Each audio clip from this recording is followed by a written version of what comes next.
Welcome to MCGG Rising Stars.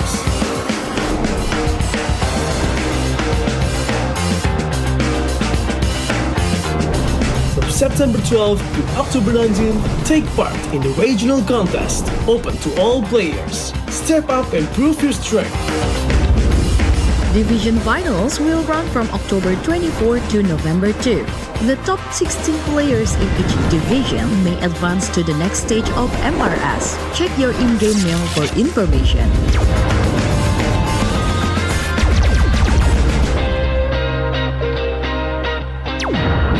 The S3 Finals group stage kicks off from November 8 to November 9. The top 6 players from each group will qualify for the S3 Finals semi-finals. The semi-finals will be held on November 15. The highly anticipated Grand Final arrives on November 16. The champion will earn a direct qualifications for the first MCGG World Championship. The battle is on and the world is watching.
Welcome to MCGG Rising Stars.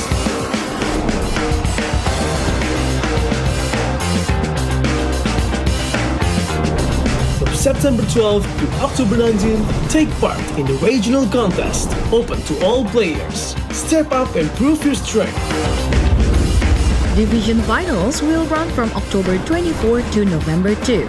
The top 16 players in each division may advance to the next stage of MRS. Check your in-game mail for information.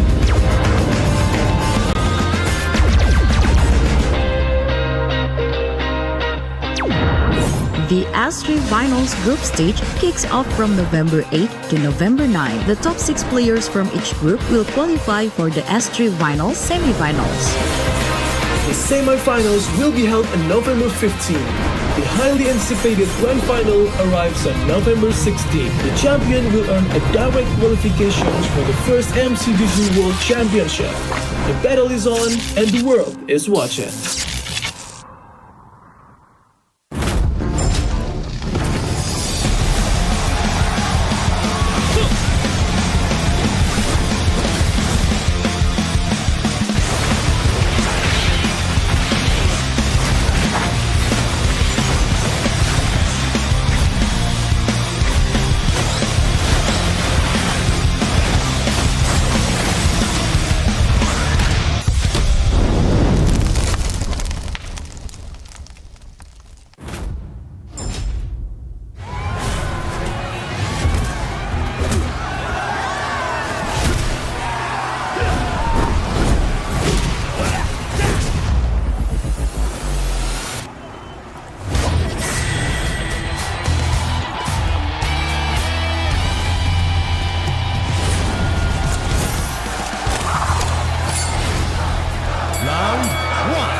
Welcome to MCGG Rising Stars.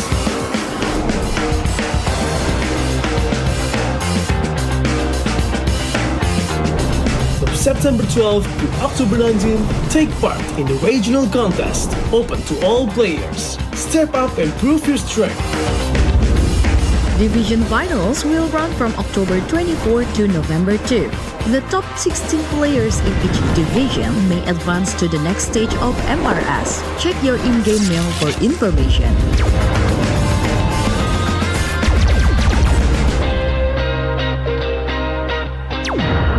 The S3 Finals group stage kicks off from November 8 to November 9. The top 6 players from each group will qualify for the S3 Finals semifinals. The semi-finals will be held on November 15. The highly anticipated grand final arrives on November 16. The champion will earn a direct qualification for the first MCGG World Championship. The battle is on and the world is watching.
Welcome to MCGG Rising Stars.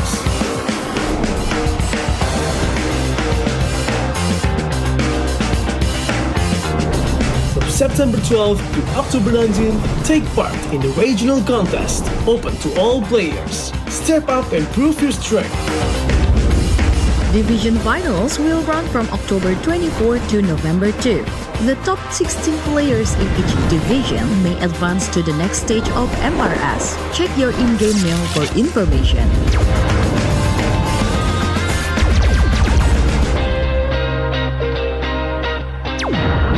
The S3 Finals group stage kicks off from November 8 to November 9. The top 6 players from each group will qualify for the S3 Finals semifinals. The semi-finals will be held on November 15. The highly anticipated grand final arrives on November 16. The champion will earn a direct qualification for the first MCGG World Championship. The battle is on and the world is watching.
Welcome to MCGG Rising Stars.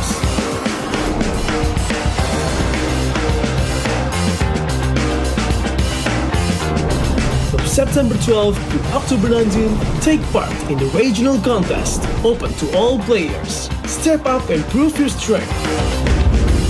Division finals will run from October 24 to November 2. The top 16 players in each division may advance to the next stage of MRS. Check your in-game mail for information.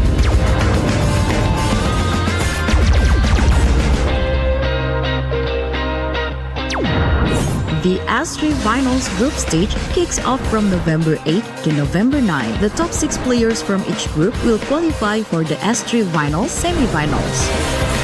The semifinals will be held on November 15.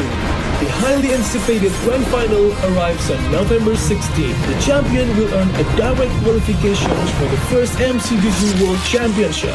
The battle is on and the world is watching.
Welcome to MCGG Rising Stars.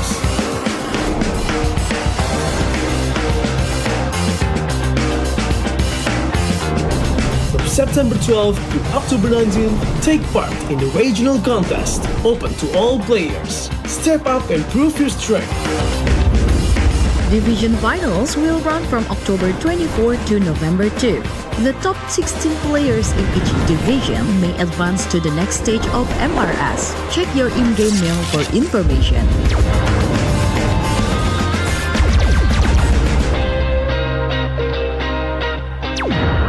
The S3 Finals group stage kicks off from November 8 to November 9. The top 6 players from each group will qualify for the S3 Finals semifinals.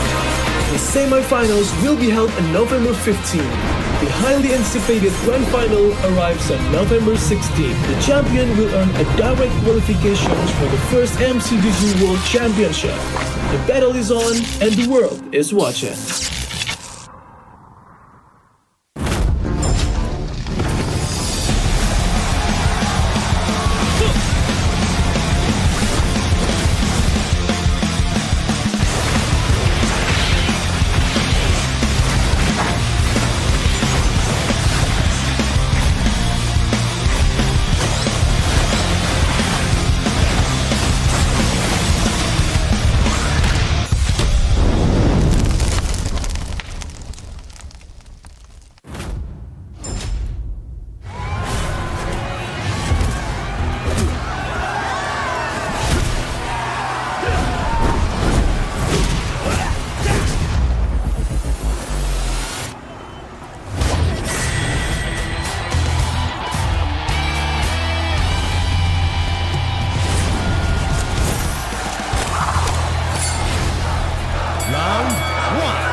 Welcome to MCGG Rising Stars.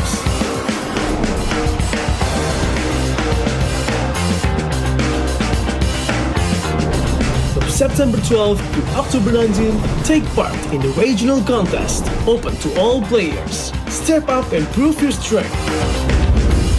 Division finals will run from October 24 to November 2. The top 16 players in each division may advance to the next stage of MRS. Check your in-game mail for information.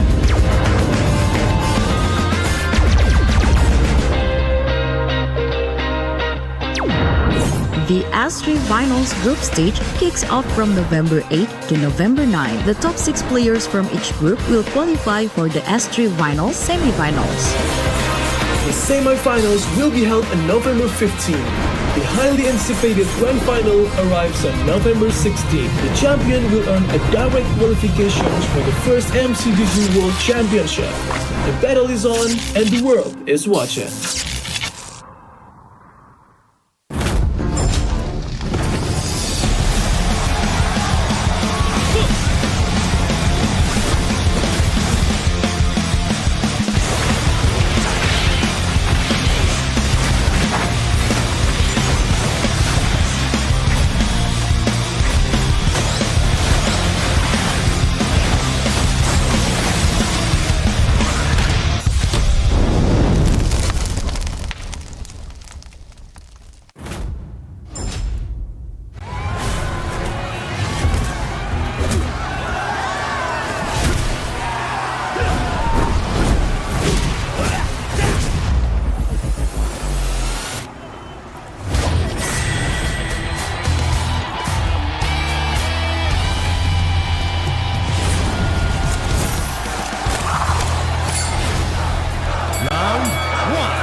From community tournaments all around the world to a new international foundation for global MCGG esports, tonight we crown the champion of MCGG, Rising Stars, a champion who will qualify for the first Go1 MCGG World Championship. Good evening, good afternoon, and good morning to everyone watching all around the globe, and welcome to the finale of MCGG Rising Stars Season 3. My name is Renmar Santa Cruz, and if you're wondering how we got here, well, it's been at the palm of your hand this entire time.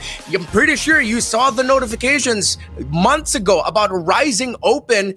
This is it. This is the finale from people all around the world playing in the comfort of their own homes or wherever they are, taking MCGG to wherever they go, to now this stage for a potential qualification or for the chance to qualify for the Go1 MCGG World Championship. More info on that later on, but I hope you're all having a fantastic evening. Again, welcome to the Grand Finals. We're only going to be seeing one match this evening, but it's going to be potentially 5 epic games. And as I said earlier, you probably had questions, so here's the formats on the screen for you. So we had our group stage and 8-week qualifiers. 14 people qualified from all around the world, from the MCCT champion and runner-up as well. And then we got to the semifinals, which happened last night. 16 participants, there were 2 groups, 12 group stage winners, plus 4 people were invited as well. We're operating under the unique commander system, meaning the commander used in the previous round cannot be used again in the following rounds. That is the same thing for tonight for our 8 participants, the top 4 from Group A and Group B in the semifinals last night. We're going to be doing a checkpoint system, meaning the first player to reach 18 points and have a game win under their belt will be the first player to become the champion, of MCGG Rising Stars Season 3. This is our point system. So remember what I said earlier. All you need is 18 points and 1 match win. We could be done after 2 games if the person who won game number 1 is the same person who won game number 2, because it's 9 points for first place, 7 for second, 6 for third, 5 for fourth, and it goes on until the 8th place only gets 1 point. But this is why potentially this could go all the way to 5 games. What if the first person in game number 1 who only got 8th place only got 1 point? Suddenly everything just aligned for them and it led to them becoming the champion after 5 games. That could happen tonight. This could be a very quick night. This could be a very long night, but I'm pretty sure it's gonna be an awesome night of Magic Chess Go action. This is the prize pool, 10,600 USD, and we are only going to be going up from here. This is the first time we're going to be having a big epic broadcast such as this under the English language for Magic Chess Go for MCGG Rising Stars, and the champion is going to be getting roughly half of this prize pool. Not exactly, but roughly half of it. And imagine you were just playing Magic Chess Go months ago. You signed up for Rising Open. You went in every Friday to Sunday night and said, you know what? I'm gonna try this out. I'm gonna give it a shot. And that's exactly what a majority of these players were thinking heading into this. And then next thing you know, here they are at the cusp of becoming announced as the champion. Who are our players? They are on your screen right now. You got Opu, Ken, Wisnu, and Fanli from Indonesia. You have Doinef from the Philippines. You have Japar from Malaysia, Wilusu from Myanmar, and Scan Dominic strongly representing the Latin America region as he is from Bolivia. So yes, there's still a lot of heavy Southeast Asian names across the board, but with Scan Dominic here representing Latin America, always one of the regions to look out for mobile esports, for Magic Chess Go esports. It's good to see that there is representation there. And those were beneath them, of course, the commanders that they are favored in playing. And if you're only watching tonight, then actually you missed out some pretty epic action from the semifinals yesterday. Expect a lot of commanders that play a little bit more towards economy, potentially even go card priorities such as Valir, as a lot of these players really heavily chase the power spikes at level 5s to 7, really making the most out of their economy. But this is going to be an epic night for us as we are already heading straight into the drafting phase.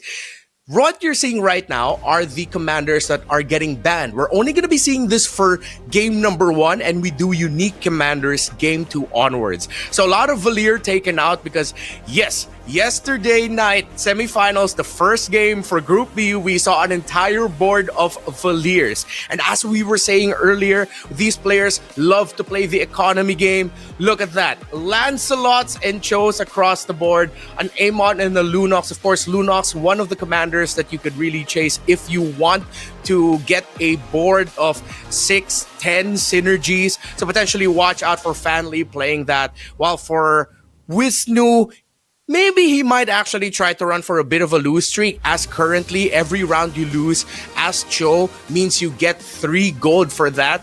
You can actually go very fast with it. I don't think he's going to be going into open fort right away. We shall see. But expect him to maybe just softly try to play for some early synergy. See if it's possible for him to take away some key pieces from the opponents. Remember, there is a shared hero pool amongst all of these players, and you have to watch out for that.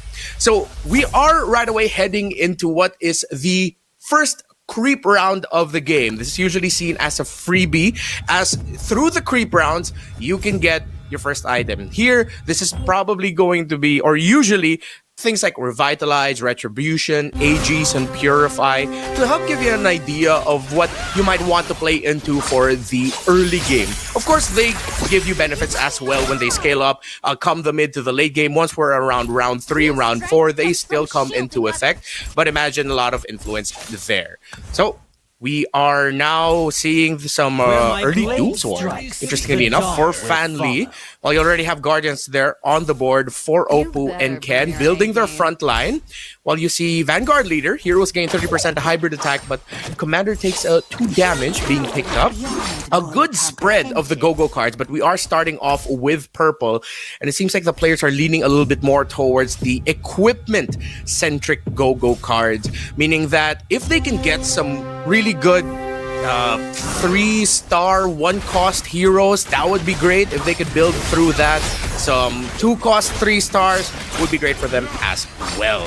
Now, it seems like Wisnu is going to be going for the slightly open fort strategy. He already took 7 damage right away, maximizing the economy that you can get as a Cho, while our Lancelot players still being very aggro about things.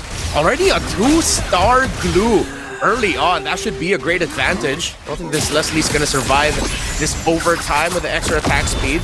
But that should be eyes on Ken right away, who might just be able to run away with this if he can continue to build the Shadow Cell synergy focus around that glue. 2 stars this early on a 3-cost hero is absolutely insane. This is the dream start right now. You see the high loss spark there in the middle, so he's giving a little bit more shields as well early on for that glue. Decided to park his Hanabi up front a little bit, but I think with the placement, that means the damage initially is going to be sucked up by glue. He has Aegis on it as well. There's not going to be a lot of pieces on the board right now that can take down this glue fast enough, but it's with starts such as these, which is why we're actually seeing a lot of these players want to go for either mages or stargazers. Not a lot of marksmen were played or can be played successfully, as the burst that you can get from stargazers and mages especially, and if you can even get some synergy crystals for them so that you have a mage with stargazer, so strong magic attack, strong mana regen as well. It's just really powerful, and it's a lot of the playstyles that we're seeing. You see mages, stargazers, then someone across the board or someone in the lobby is just going to be playing for assassins, maybe 3-starring the Hayabusa or the Saber as quickly as possible. So what you're seeing here for the focus onto Su, he's put his main pieces opposite his commander, as he is playing for some early mage and no stargazer just yet, but he wants that early burst. So to maximize the burst of that, you actually put it opposite your commander. Majority of the positioning in MCGG, you actually see the main carries or backline being placed close to the commander. So what Su is doing is just trying to maximize the burst that he gets out of it. But it seems like he's not going to have enough of the front line, which seems like was too squishy for the damage being tossed out here by the board of, I believe that is a cow or a cool Ken. Oppo, excuse me. Yeah, that was Oppo. All right. So we are now in the go-go auction phase. Let's see if anyone's going to be trying to chase the 4 gold hero or the magic crystal, if there are going to be any buyouts. Usually the tendencies of the players from what we saw in the semifinals is not a lot of buyouts happen. They still really want to make sure that they have an economy. No one wants to spend more than 6 or even 9 gold to try and bid. So what you're seeing right now are the players bidding for the upgrades on the field. Japar ended up with a golden staff. Looks like he's going to be looking more for a basic attack focus lineup, but it could be placed as well onto a mage or a stargazer hero to get some really fast mana regeneration. A bit of a cheesy strat is if he finds it, he can go Luminexus, Stargazer, and then if he gets a Novaria early, a Novaria with a golden staff, again, very cheesy, but you get your mana very, very fast. Focus right now, again, still onto... Seems like we are focusing on Ken, who is building very strongly still around his glue. I still don't see enough damage across the board right now that could take down this glue fast enough. Well, for Fanly, he is going for the Doomsworn route. Already 4 locked in. This is going to be a 2-star Hanabi. Doesn't have the items to give it the damage it would want, but let's see if the Hanabi can actually just hold on long enough. Similar to how it goes in Bang Bang, you see the Hanabi petals will bounce, but there is an assassin, that 1-star Hellkurt. You had the BOD as well, I believe that was an Argus piece for Opu, and the front line is not going to be strong enough. So for that board, you'd want to build an even stronger front line. Head into round 2 of stage 2. Already Bruiser, I think, yeah, it's going to be leading hard into Starwing for Scan Dominic. Let's see if he's going to lean really hard into it and go for 6 and plus on the synergy. 4 is already generally enough if you're going to use Starwing as sort of like a support synergy. 4 would be great.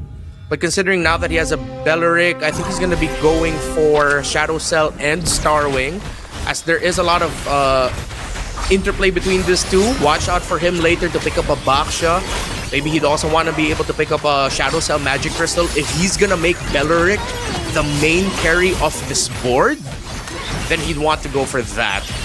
Seems like, let's see, the Belleric might not just be enough. The CC has a Golden Staff and a Haas Claw. It's going to be difficult to take that down. Japar is going to take that, so he's not going to be going for the Burst Mage route just yet. Burst Magic attack. He's playing through the Luminexus comfortably so, and it's going well so far for him. We are now into the second Go-Go card collection.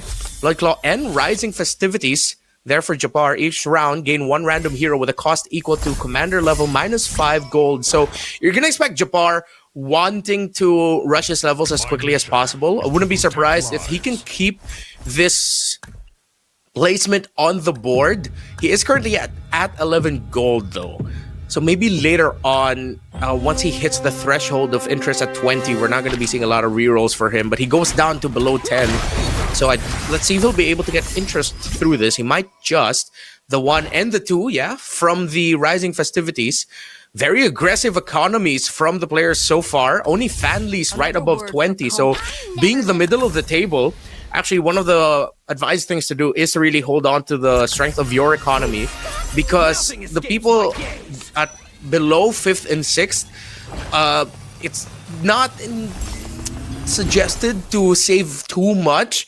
You want to also find some bit of aggro as well. But if you have a comfortable spot at around 20 gold, yeah, you build that maybe up until 40, or you can slow roll it. But then once you hit 40 or 50, then you can go aggressive, you get yourself a commander level up, or you start rolling for the pieces that you need. Focus right now on Wisnu's board as he put the Haas Claws on that Clint. And if this Clint is still alive a long time, as you see, he tried to build a strong front line for it, would be good. But let's see if it's going to be enough. Luminexus, no, it's not going to be. Very strong front line. The Hanabi on the other side, even though it is only still a 1-star Hanabi, does have the Golden Staff, the Haas Claws, and Demon Hunter Sword with it already. So it's going to be more than enough damage to take it out. Japar and Oppo leading this. Oppo, of course, his streak fueled by the fact that his glue is... He got that way too early. But great stuff for him. Meanwhile, here for Doin F, the lone representative from the Philippines. Ooh, okay. So he has 3 hero copies available for him. So he's going to be looking to find a carry. Let's see if the Uranus will be his carry or if he's going to focus on the Aldous to rush. He does have 4 on his Dawnbringer synergy. And for Dawnbringer, what you get are items exclusive to Dawnbringer heroes. So only Dawnbringer heroes will be able to equip those items. And they usually give just a lot of attack speed or some extra health. Or there is one item as well that does thrive for magic attack damage, especially if you're going to be building through the Veil, the Sky Wrath. But he didn't end up with that. He ended up with attack speed and health. That's why he's putting it on the Bruiser Aldous. Meanwhile, for Wisnu, seems like he is going to be playing a bit of Scavengers, get a little bit of heroes from the opposing board to try and fuel his own economy and maybe get some pieces there as well. He built a bit of an L shape. There's a bit of an opening there on the left side of him, but not a lot of assassins on the board for him to worry about. Better damage output. It's the exchange between Wisnu and Willow, who is currently on a streak. Seems like that streak might just end, but there is a Winter Crown on that Ruby and a Revitalize. One of the most feared combos that you can put on a Ruby. Ruby's one of the go-to tanks that you can get for your board, but it seems like he did just have enough damage to Clint and the CC together. I believe that's a Glowing Wand on the CC. Interesting choice. Won't be getting the magic attack, but at least he's going to be getting the healing reduction for it. Bit of the burn as well. So most of the Lancelots are on the upper portion of our field. You see a rush there on a Yu Zhong. So okay, let's see if Scan Domino can actually come back into this. Now that he has a 5-cost hero with him, how quickly can he build it? I bet he has around maybe a round or 2 to survive. At 32, yeah, he has 2 rounds. Doin F 2 as well. Scan maybe 3 depending if he can hold on long enough. Yeah. Ken still on that hot streak. Oppo lost his streak just now. So just as we expected earlier, because of that early glue and you already having a clear idea of how you would want to build for that, be a great way to just find a solid idea. But at this point, Ken has already sold that glue and he's leaned towards a bit of Doomsworn, building through the Hanzo. Now for the board of Doin F. Can he actually hold on here? That Iksha still being able to freely hit, but with an Immortality on that Tigreal and Aegis as well, the damage might not be enough. Can this Tigreal and the Veil do it for Doin F? He will need to win this round if he wants to survive just a little bit longer, and the stun from the implosion actually helps him survive, and Oppo gets taken out. This could be a comeback angle for Doin F. Didn't keep that Yu Zhong. He decided to use it for economy to sell. Bit of a spread. Let's see if he'll turn his attention towards Metro Zero later. So he moved his Aldous back, as that is going to be his main carry for now. Up until maybe, let's see if he'll be able to find a swerve later on. He does have an Enchanted Talisman on the Nana and 2 mages. So we might see a shift later for him. Let's see if he can hold on here against Wisnu's board. Lots of burst damage dished out right away from the early burst coming out from that Veil and Nana.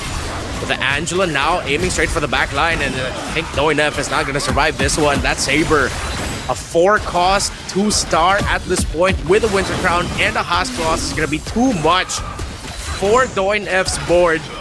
And now he is most definitely in the red. There's an Angela as well there to supplement it. So clearly Wisdom going to be playing around that Saber. Let's see if he's going to be rushing it to level 5. While on the board here of Oppo, just got a big win over Willow. So you have Willow, Scan, and Doin F in the lower portion here. As we now go to the third go-go card phase. We did get gold for here. The more the merrier. Here's what gets locked in for Japar, Ken, and Scan Dominic. Last resort. Okay, along with the Book of War. So for Wisnu, who is at like 4, that could be a massive spike for him. You see his economy going down quick. He's doing a lot of rerolls. He did get Last Resort as well. So this could be a massive swing for him. 3-star, 2 gold, 3 pieces of equipment. He has the economy to buy once he gets past 40.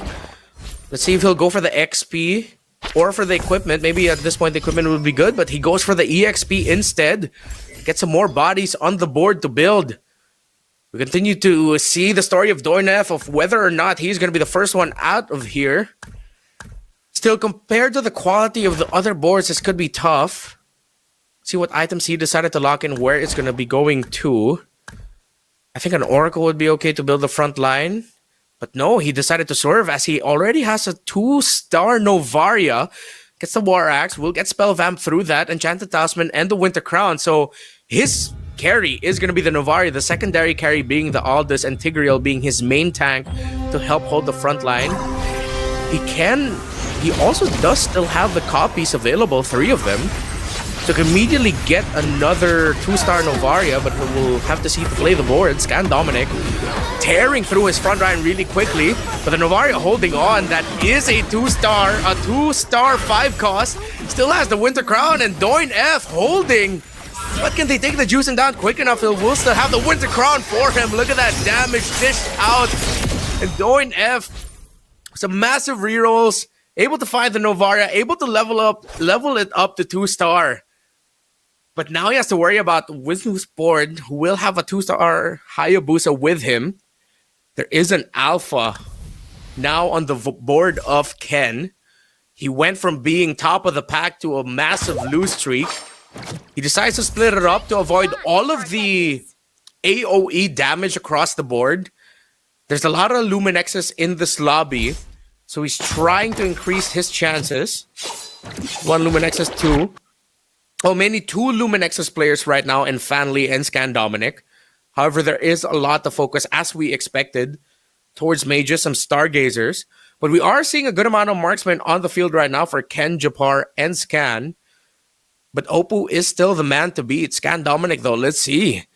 Very tight race at the bottom of the barrel here, but I don't think he's going to be able to survive this. Too much damage.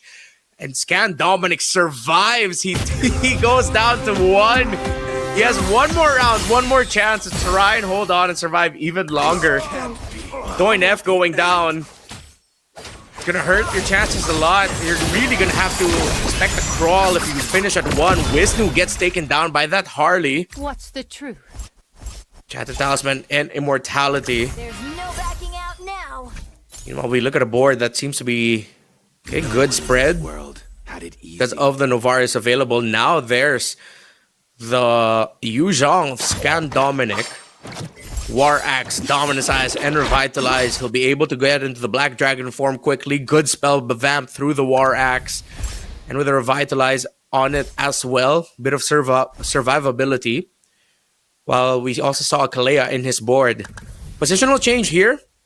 Putting the mages in the center, and the Tigreal's really going to be taking the most of the damage in that board. 4 Claude's Theft Devices, so good item spread for him. Metro Zero online as well, but it's only going to be 6. Lots of damage. That is what you could say about Scan Dominic's board. Lots of damage. From taking 17, going down to 1. He's able to take down Oppo, who is currently the lobby leader at 62 health.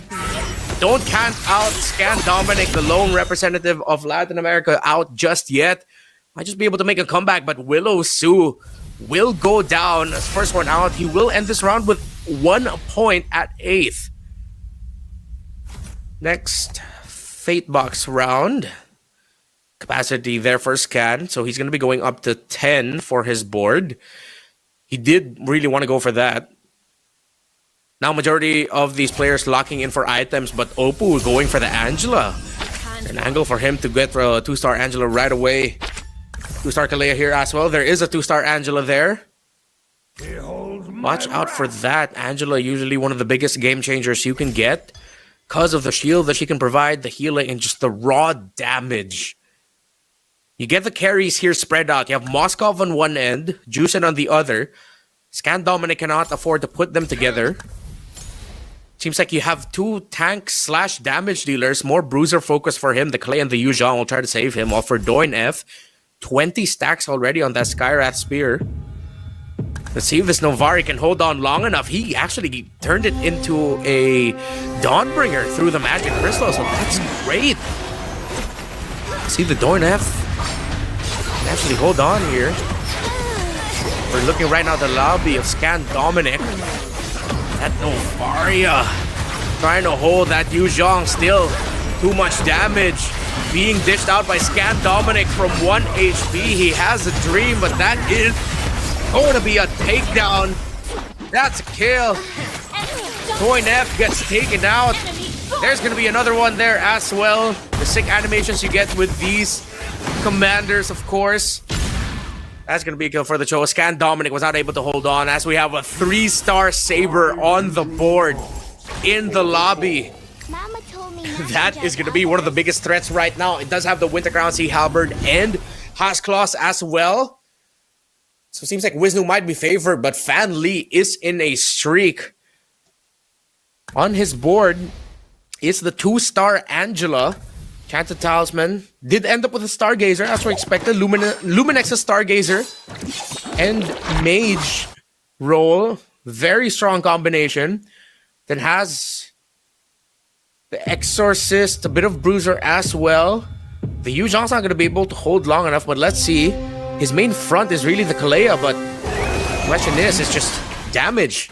We look at the board of Jabbar, massive knockups, good readjustment there, but that might just be delaying the inevitable, because look at the damage output coming out of Jabbar's board. That Irithel is more than healthy, but the dive, and suddenly they get wiped out, and Jabbar will get taken out. Was not able to get access to the back line as all of the dragons on the board took damage, or took the damage for him. Opal will get taken out. Wisnu, that Saber is the problem. And the question is, can it be stopped? Can a player in the lobby right now find the answers to make sure that it gets taken out? The highest economy on the board is actually Fan Li at 19. So we look at the hero library. Angela hotly contested, Novaria, and the Yu Zhang as well. Meanwhile, for the 4 cost, not a lot of Sabers left on the board. Only 2 left in the pool. 3 only for the Hayabusa as well, and the Nana. Nana, of course, one of the highest damage dealing 4 costs that you can get in the game. Unless someone finds a miraculous answer, Wisnu might just be able to take it away. Massive swing that he was able to get last resort. That really launched him forward. He has a Mincetar at 2 stars as well. Raw damage playing through Starwing. The board nearest to that, in terms of playstyle, seems to be Opus board, playing through Starwing as well, while Fan Li maybe just going for the Luminex's Mage main. But Ken now already has 8 on his Metro Zero, meaning he will get that damage reduction as well. That's 5% damage reduction. But with all of the damage on the board, is it actually going to be enough? Ken gets a 3-star Irithel. War Axe, Sea Halberd, Hasclaws. Is it going to be enough? The Black Dragon form taking a lot of the damage. Saber goes in. Is this Irithel gonna survive it? No, it will not.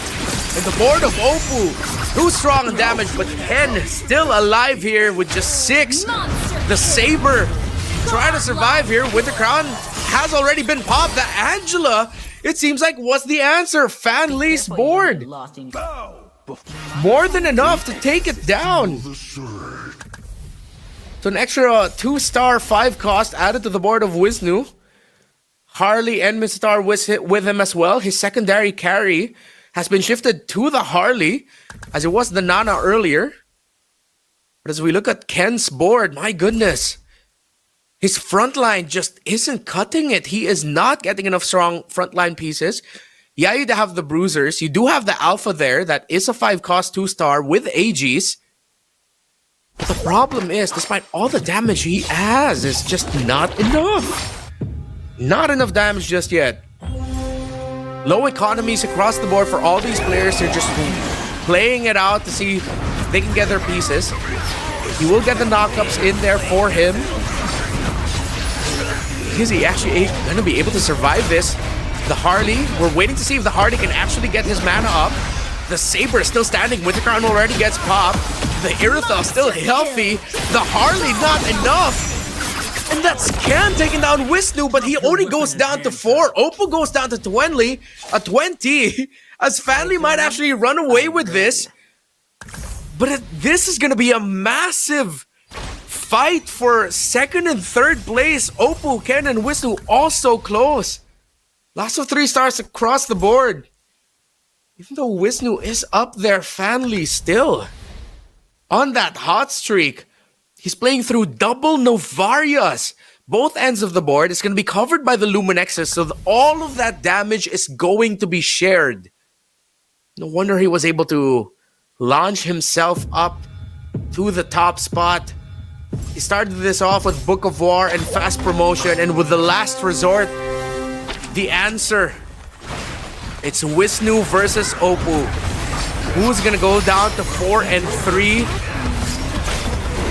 That Saber wreaking havoc, too much damage. Angela, let's see if it actually could get the hard guard off. Gets it off the Hayabusa, but that Saber is way too much. We get another activation of the hard guard. It goes onto the Harley, and the second activation of the hard guard coming in the clutch. Saving the Harley, it's Oppo and Fan Lee. Whoever wins this is gonna be one first place finish away from becoming the champion. That's how fast this could go. Unless Oppo finds an answer. He goes up to 10, or already has 10. Swapping some pieces around. He's trying to level up that Valentina. Going for a bit of a Face Walker sub-theme through him. Seems like it's gonna be a I win. Harley and Valentina damage focus. Still wants to keep that Star Wing, but he's looking for a stronger Star Wing. Some fast movements here on the board for Oppo. Trying to find an answer for Fanly. He's trying to hit level 9 for that Valentina. Will he have the economy? Can he actually get it? You see him rushing and crawling, trying to find that last Valentina. Any upgrade, but he will not find it. But it's 2 stars enough. The Novaria spread way too much. Fanly dominates. The Last Resort that he got was the answer, and ever since there, he just did not let go of the gas through Luminexus, Mage, and Stargazer. Just as we were talking about heading into this game, showing why it is one of the most feared and most sought after synergies to go for in this MCGG meta right now. But that Last Resort that he played was massive. Master Stroke as well, putting the Novario on 2 separate sides. He decided to go for the line formation on both ends, and then he has a front line in the middle. That means that the Novaria Astral Echo actually will hit all of it. He will not get the... He does get the no limit to the number of linked heroes at the 6 activation synergy there through the Luminexus, and their hybrid defense being reduced by 50. So he played that way too well. The Last Resort really coming in clutch. Excuse me, no, not the Last Resort. The Premium Client, there we go. Last Resort was a different board. It was the Premium Client that he got. It was Wisdom with the Last Resort. It was Premium Client 2. When he refreshes the shop, there's a 48% chance of getting a free shop refresh. So he just played it aggressively through that. Don't forget to follow the official Facebook account as well of MCGG. Make sure you follow the official global Facebook account at Magic Chess Go Go. There you'll find the most luxurious rewards and activities, and don't hesitate. Search for Magic Chess Go Go on Facebook. Just follow us, because every live stream you get super benefits. You just send the message MCGGFB milestone in the chat. Again, MCGGFB milestone in the chat.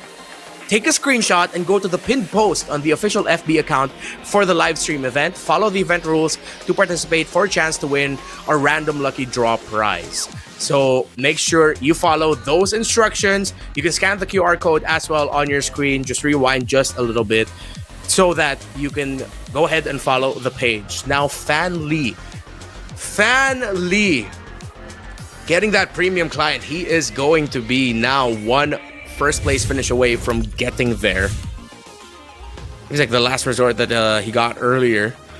So as we expected, with him picking up the Lunox, you want to chase the 6 and up synergies through her ability. That's exactly what he did. And now, as we look at the stats, of course, with that early run, I think from the get-go, with him already picking Mage, he already knew from the beginning exactly what he wanted to do. Just leaned in on the idea right away, and he just did not let go of the gas once he found the swing in the middle portion of the game. Wisnu, of course, with the last resort, just couldn't get it. But Fan Lee 969, it's like he found right away exactly how he would want to play the game. Ken eventually swerved out of his early glue, did not lean into Starwing or Shadow Cell, decided to swerve, and that might have hurt him. But he did eventually still was able to finish in a higher placement. To remind you again what a Lunox does, Power of Chaos, usable after stage 1, round 2. You can select a hero without a blessing to grant them a random blessing. Can only be used one time. Very strong if you really want to chase the multiple synergies. Of course, that blessing, you add an extra count onto the synergy of the hero that you targeted at. Of course, Power of Order, after Lunox casts her skill, you gain 4 random heroes from the synergy it grants. So it's very synergy focused, and of course with Luminexus being strong as it is, it's just really the main focus. Great play there by Fan Lee on the Lunox, but now he's not going to be able to use that. Remember, we are playing through the unique commander system, meaning that once you've played that commander, you cannot use it anymore for the remainder of this series. They're going to have to swerve out. But it seems like the play style of Fan Lee, as we look into the post-game stats, we just want to lean into it heavily. You see Fan Lee there on top of Japar. Was able to get the first place finish. Very close second was Oppo, but the board that Fan Lee built was just way too strong.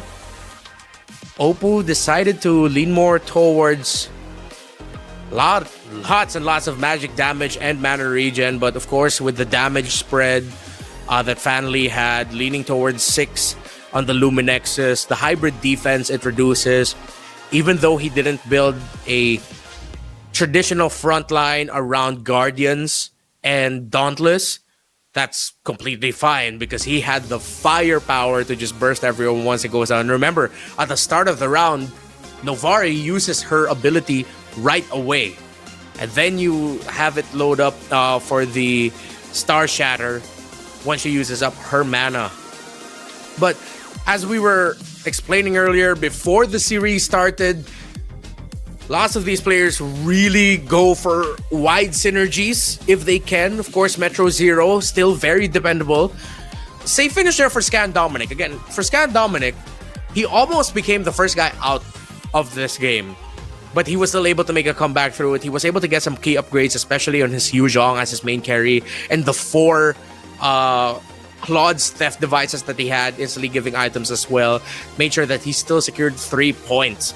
But Fan Lee is the leader at 9. Again, all he needs to do, if he wins the second round or wins any other round at first place, that's it.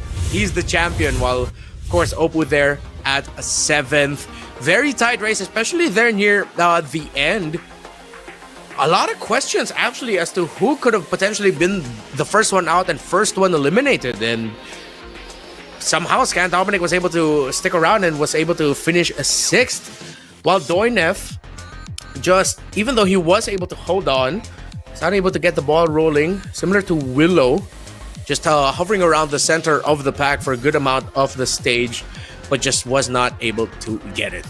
So we all know that this is a very important night, the pinnacle night for MCGG esports fans there. But aside from the crowning Rising Stars Season 3 champion moment that we'll have later at the end of the day, we have an even equally important announcement to make, as MCGG is going to be stepping onto a broader international stage. On December 12th, Magic Chess Go Go will shine as an official demonstration match, at the 33rd Southeast Asian Games. It's going to be an official demonstration match at the 33rd Southeast Asian Games. This is the highest profile comprehensive esports events in Southeast Asia. Going to be hosted in Thailand. And it's going to be a battle of nation pride, because you have 4 teams from Indonesia, Philippines, Malaysia, and Thailand, all sending 2 cream of the crop top representatives each to compete on this massive stage, fighting for the honor of their nations. Stay tuned for that match on the world stage and mark your calendars for December 12th and join us in witnessing this milestone moment together. Again, that's Indonesia, Philippines, Malaysia, and Thailand sending 2 representatives each for a demonstration match at the 33rd Southeast Asian Games. So just when you thought it was just going to be bang bang from our end, we also got go go to show, and that's going to be great. That could mean, what if down the line we're going to have national team representatives for Magic Chess Go Go as MLBB? We all know the scene there. This is that launching pad. So not only are you going to be playing for yourself, but what if down the line you and another representative of your country can represent your entire nation, performing and playing Magic Chess Go Go on such a massive stage, win gold medals with it. It's been an exciting series so far, as we are going to be heading into the picks soon. Got a glimpse already, of course. Remember the commanders that were already picked up by the players previously. Now we have a Popol and Koopa on the field. Paquito has launched himself up alongside Valir as one of the really top commanders that you can go for. Gushan gets locked in here by Ken. Karina. So a bit of combat focus here. Nana. So I think you could expect Opal to go for the loss on the first creep round right away, so that he can trigger the Nana effect. But Fanli is going for blood. The fact that you pick Angelo right now after winning game number 1, he's looking to just build a carry. He will find the carry, supplement that, and then he might just run away with it if the lobby is not careful. The support that it brings to the table. The pick's already locked in. Japar going for Cho. Let's see if he'll go for a bit of a lost chain to benefit his economy. You gotta focus on the champion here, or at least the almost champion, if he can go across the line.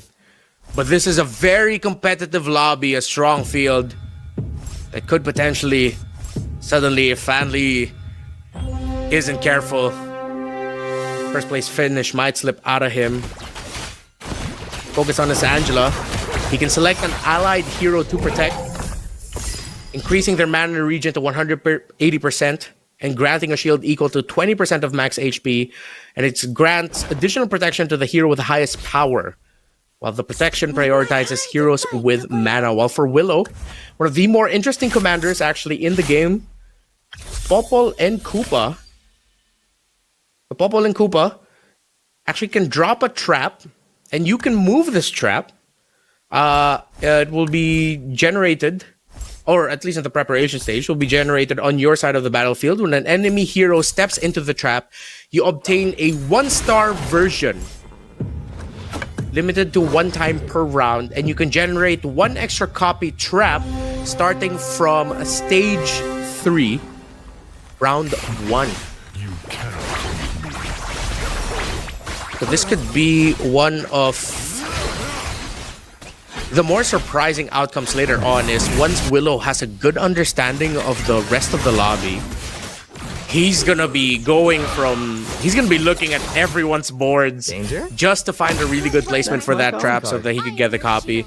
But early on in this game, you're happy with any copy that you can get, because that is still economy at the end of the day. That is still a resource. Whether or not that's gonna be playing towards your synergy, at most, it could be something that you could sell. Get a little bit more gold, get a little bit more to the interest thresholds. Remember, when you're past 10 gold, you get 2 extra gold. When you're past 20, you get 4 extra. Focusing right now onto Ken's board.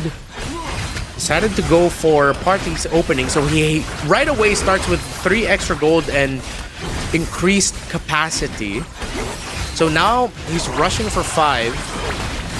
And with these players rushing for 5, knowing that Fanli does have an Angela on him, they're gonna want to remain competitive, potentially just build through streaks, and try to take down the Angela before Fanli can find the carry for it to lock into.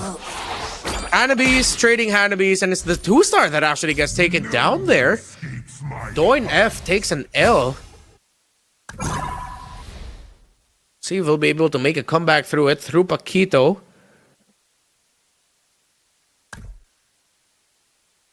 Very interesting start right now.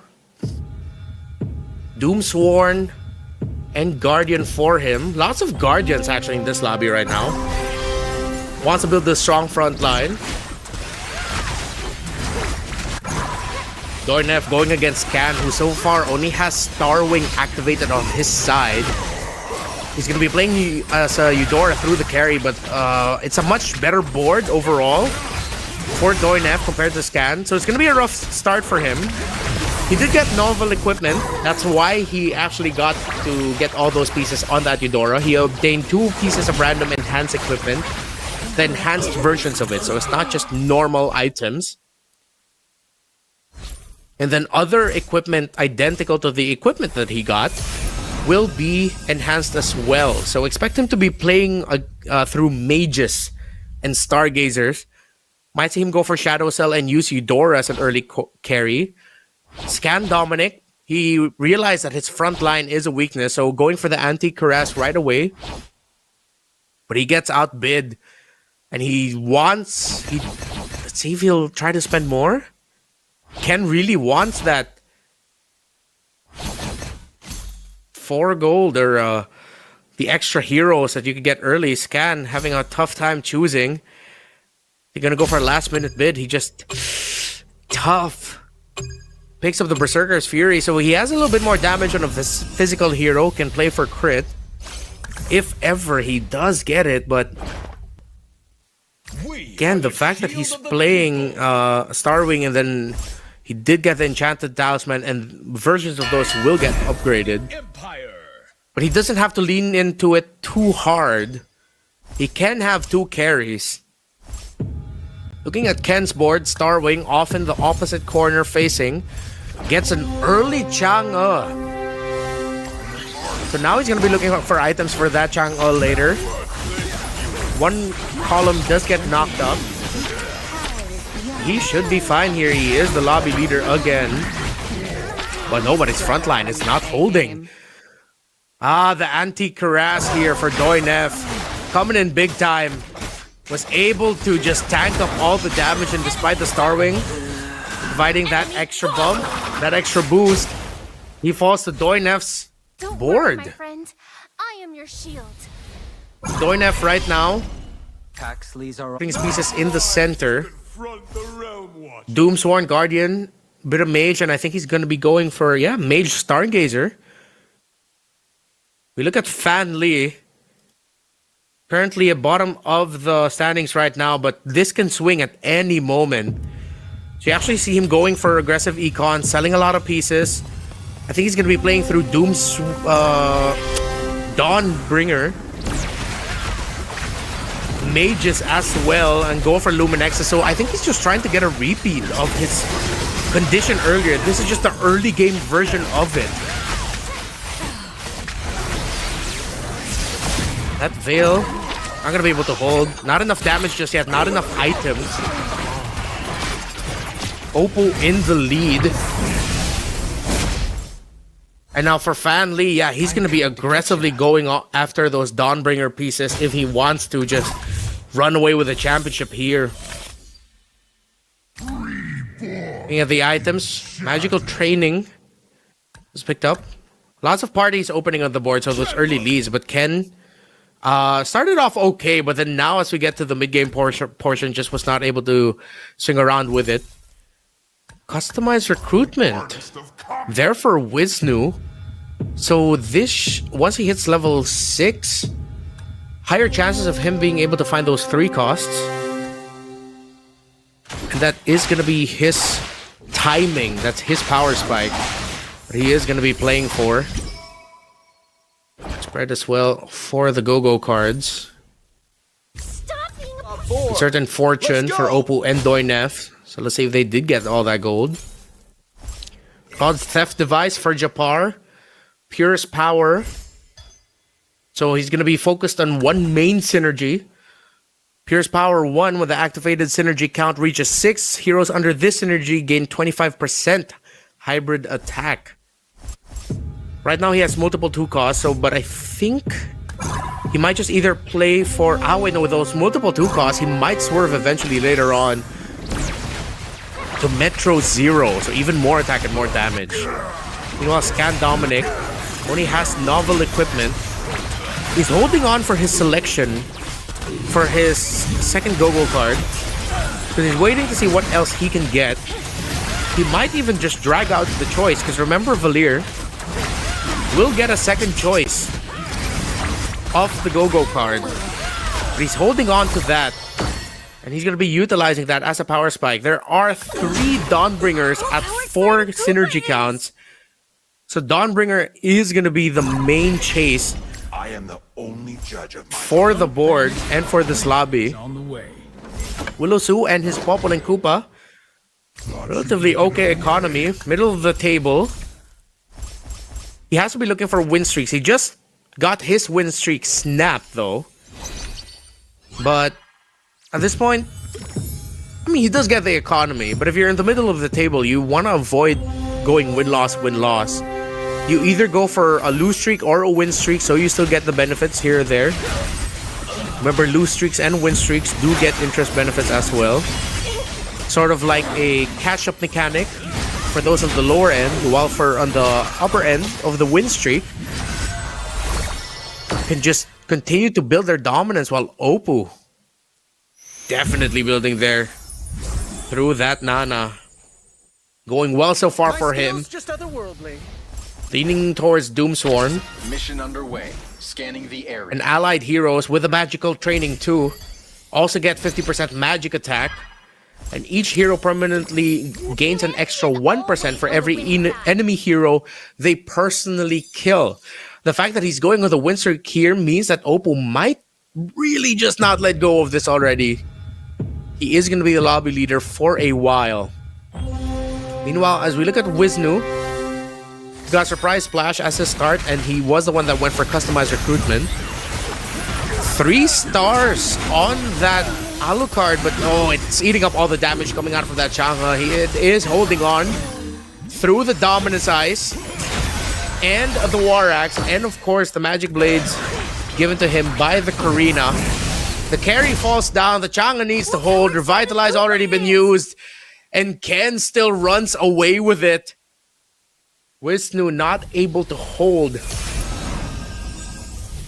Remember, for Karina, you get Shadow Twin Blades. That's an equipment you're gonna equip to your hero, and when an enemy hero adjacent to the carrier has below 18%, it is an execute coming out of Karina. And after Karina executes the target, the carrier of the Shadow Twin Blades gains 2% extra damage, up to 36% there. on my freak. Enemy ahead. 12 o'clock. So he's still leaning. Oh, gonna be a tough board to climb through this. He's mainly playing really just for Weapons Master. Of course, there is some life steal that you get for it. So he's gonna be trying to survive mainly through the raw brute force power of Weapons Master. For the board here of Fan Li. Now going on a hot streak, and that is a warning sign for the lobby. Let's see if Ken can stop the streak against this 3-star Veil paired up with a Juicin. It's Luminexus and Dawnbringer. He's trying to run it back, and it's way too much damage. There is 14 stacks on the Skywrath Spear. That's true damage being dealt by it. And with those 14 stacks, that just means that's more lightning bolts coming out, more damage coming out. Look here at Doinef. Still playing through that Tigreal. Still very healthy though, but could not stop the run of Opal. So the two lobby leaders right now in terms of the streaks, in terms of the damage output, you have Fan Li trying to run it back through Burst. Again, we talked about it earlier. Basic attack versus just sheer burst. A constant stream of attacks coming out of Opal against the burst that's going to be coming out of Fan Li's Mage and Stargazer and Luminex's Focus. We look at Willow Su, who is in the lower portion of the lobby. Scan Dominic already went for the Commander's Shield as his go-go card, so that means he will have just an extra bit more chance to survive. This Chang'e, can it do it? Can it live long enough? And the answer is yes. Ken will take out the shield.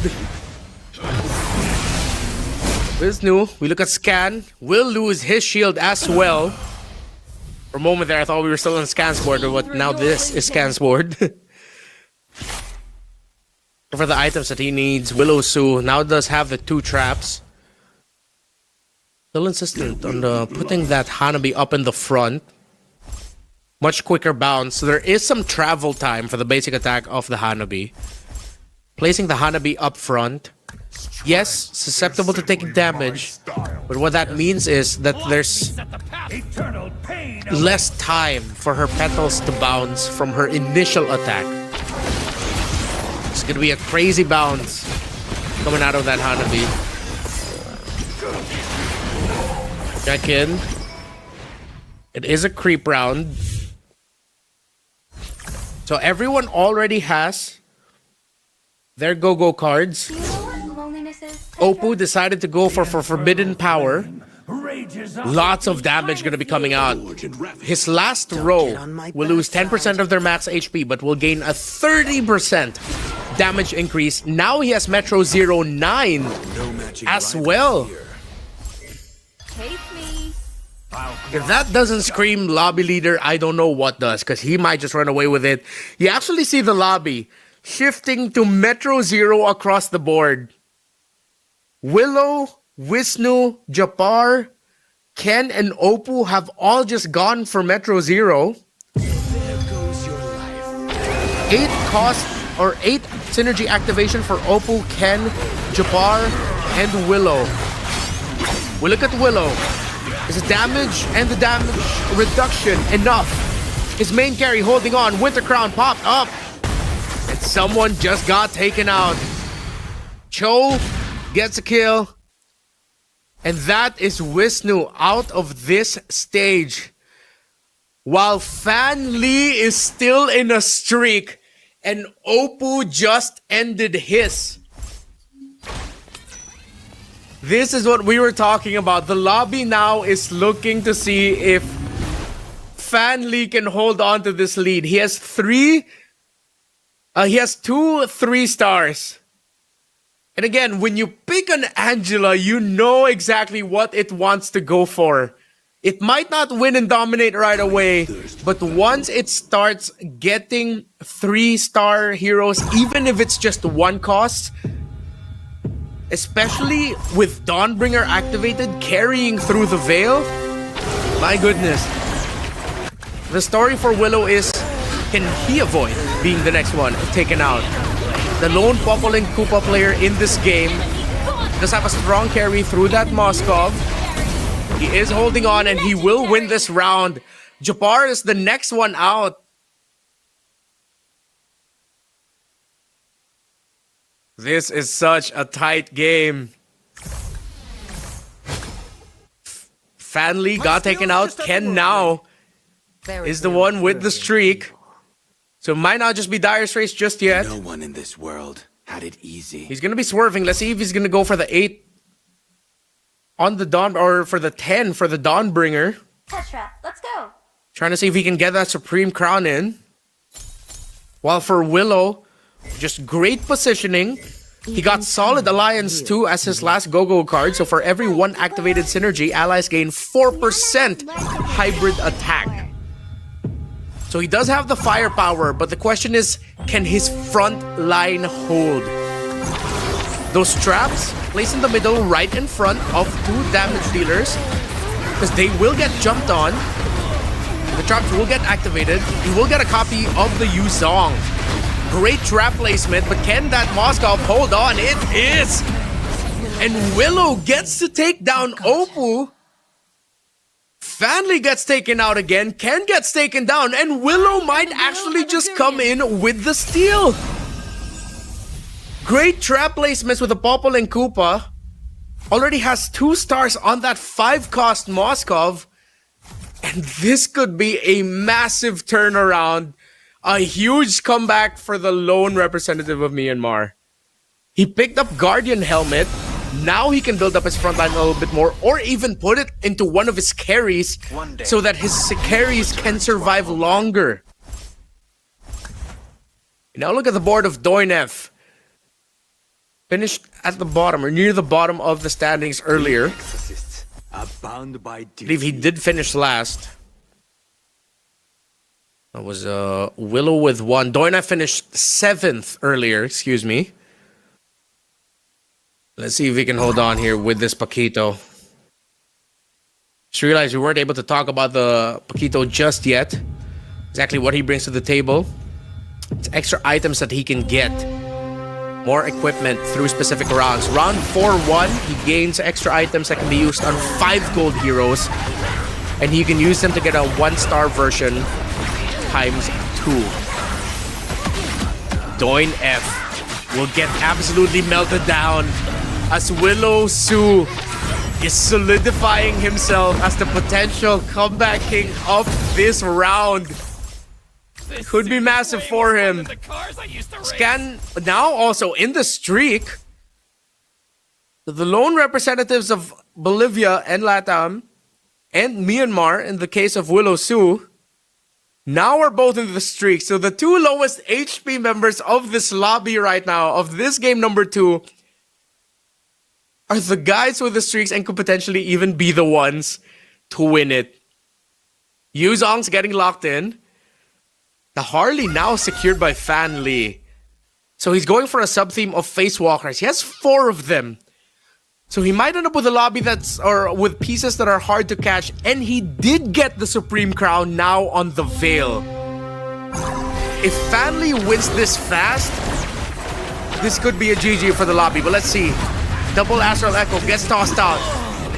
That Veil will get taken down, but he does get the Skywrath activated very quickly. Look at the damage coming out of the Valentina. Immortality Pop will not have enough mana, and Fan Li gets taken out. First place in the previous game will not be able to finish it off here. As now Willow, Scan, Doinef, Oppo, and Ken are still alive. Very tight race yet again. Similar to the exciting finish of game number 1, this could be another exciting finish for game number 2. This could be the final creep round. Most likely is the final creep round. No more Yuzongs on the board. Xborg sought after. Arlie still available, but Novarias are running out. We have a few Novarias on the board. Getting contested. It is a creep round. Willow Su still holding on very strongly. Playing through the Moskov. He has a 3-star Yuzong. Massive pickup. Still a very healthy pool, actually, of the 4-cost heroes. As everyone is just chasing the 5 now. All eyes are on Willow. You even see Fan Lee watching him. And a bunch of others in his board. From what could have been one of the first people out of this, can he come back and crawl up to a first place finish? Scan Dominic also has a streak. Luminexus, Mage, Stargazers, all built up for an Angela, while Doinef with the Paquito, with the items. Did he get what he needed? Angela, Heart Guard. The Yuzhong dives are coming in, but the Harley still relatively untouched. The Angela coming in the clutch as well, and Doinef survives. Scan Dominic gets taken out by Willow Sue.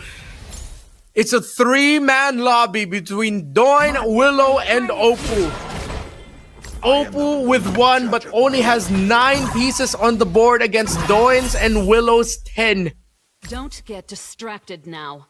The truths must be preserved. This could suddenly be a big turnaround win for Doin, if ever. But the question is, can they stop Willow Sue? Very close and tight race. Willow Sue. Very strong list of items. Yu Zhang, 3-star, Winter Crown. The Exorcist seal on it as well. The Moskov survives long enough. Look now at Opal's board. That Moskov tearing it through. Going up against it, but he still eventually gets taken out by Willow Sue. Willow Sue's mirror. Willow Sue, the real one, actually took out Doinef, so this might just be it. A miracle is what Doinef needs. More pieces somehow, some way. He went on a streak, Willow Sue. This could be a big, big moment. The young man's very young MCGG competitive career. My goodness, he is now on a 7-win streak. Does Doinef have the pieces? We see it, the face-to-face, the closeout. Doinef playing around the 3-star Valentina. Willow Sue, the Yu Zhang at 3 stars. It seems like the front line of Doinef falling down way too fast, and it is, with the Valentina holding on, but it cannot. The Popple and Koopa, the lone Popple and Koopa in this game number 2 secures it, and he gets the dub. What a comeback. He eventually shifted into Metro Zero, and he just had way too much damage. And again, very impressive in a meta that is very dominated by a lot of Stargazers and Mages. He walks away with Marksman and Bruiser focus. Carried mainly, at first his main carry was that Moskov, but once he was able to get that Yu Zhang with great economy management, he was able to get it up to 3 stars. He put a Winter Crown and a Guardian template on there. And at that point, not a lot of front lines is going to hold against that. And there's not going to be a lot of damage dealers that can actually take that down fast enough. The fact that he was actually taking a lot of the L's, remember, we have to go back to his first go-go card choice, Satan's Whisper. He gains 13 gold for every 20 commander damage he received. So, yes, there were a lot of eyes on Fan Lee and his eventual climb. But this is, again, one of the beautiful things about Magic Chess Go-Go. The first Go-Go card you pick, especially if it's of gold quality, could even be the game changer. And I believe it was Willow Sue who was able to make the most out of the damage he was receiving, because he was receiving gold as well. That he played for very secure synergies. He went for Purest Power 1, wherein heroes under the synergy gain 25% hybrid attack once the count of the synergy reaches 6. Perfect for Metro Zero. Solid Alliance as well. For every 1 activated synergy, allies gain for 4% hybrid attack. So he decided in this case, it's a go wide strategy because he goes for different synergies, making the most out of Metro Zero, and showing again why, despite the nerfs, Metro Zero is still undoubtedly one of the most strongest synergies you can go for if you need something, if you need anything, if you need a sudden power spike when you've just been taking a lose streak. Count on Metro Zero to be there for you.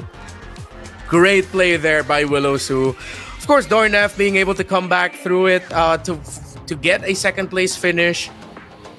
Parties opening a certain fortune and glittering jewels. The 13 free shop refreshes. One of the reasons why he was able to spike into eventually going for big Dawnbringer pieces. He got the Mincetar and the Harley, and then eventually got the 3-star that Valentina. But that came a little bit later into the game already. Meanwhile, we have to talk about Wisnu and Japar. Struggling in this one. Wisnu just really could not get the ball rolling. It seems like everyone else hit their power spikes much better, even though Wisnu was one of the players who decided to go as well for the Metro Zero shift that we saw halfway into this game by 5 members of this lobby. He was one of the ones who were stuck at 6 synergy. He couldn't get it up to 8.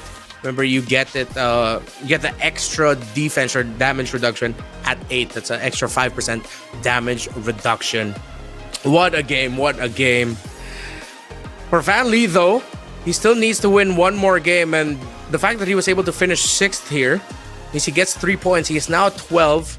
It's gonna be 6 points away. So he just needs, if he finishes 3rd and above, once we see Fanley go 3rd and above in the next game, that's it. He's gonna be champ. Actually, not even 3rd. That's gonna be 4th. Because we go 9, 8, 7, 6. So yeah, if we see Fanley go 4th and above, that could be big. Remember, again, if you want some more prizes, you gotta make sure you're following our official global Facebook account at Magic Chess GoGo. To find the most luxurious rewards and activities, just search at Magic Chess GoGo on Facebook and follow us now. That way, you can participate for the MCGG FB milestone, wherein all you need to do is send the message MCGG FB milestone in the chat, take a screenshot, and go to the pinned post on the official FB account on the live stream event. Follow the event rules to participate for a chance to win a random lucky draw prize. Make sure you also send follow MCGG Facebook in the chat. Take a screenshot and go to the pin post on the official Facebook account for the live stream event. So there's 2 things. You got to make sure that you're chatting MCGG FB milestone and follow MCGG Facebook in the chat wherever you are watching. You can go back, rewind, so that you can get a refresher on the instructions and that you can get the QR code in there as well. Sound off in the chats wherever you're watching right now.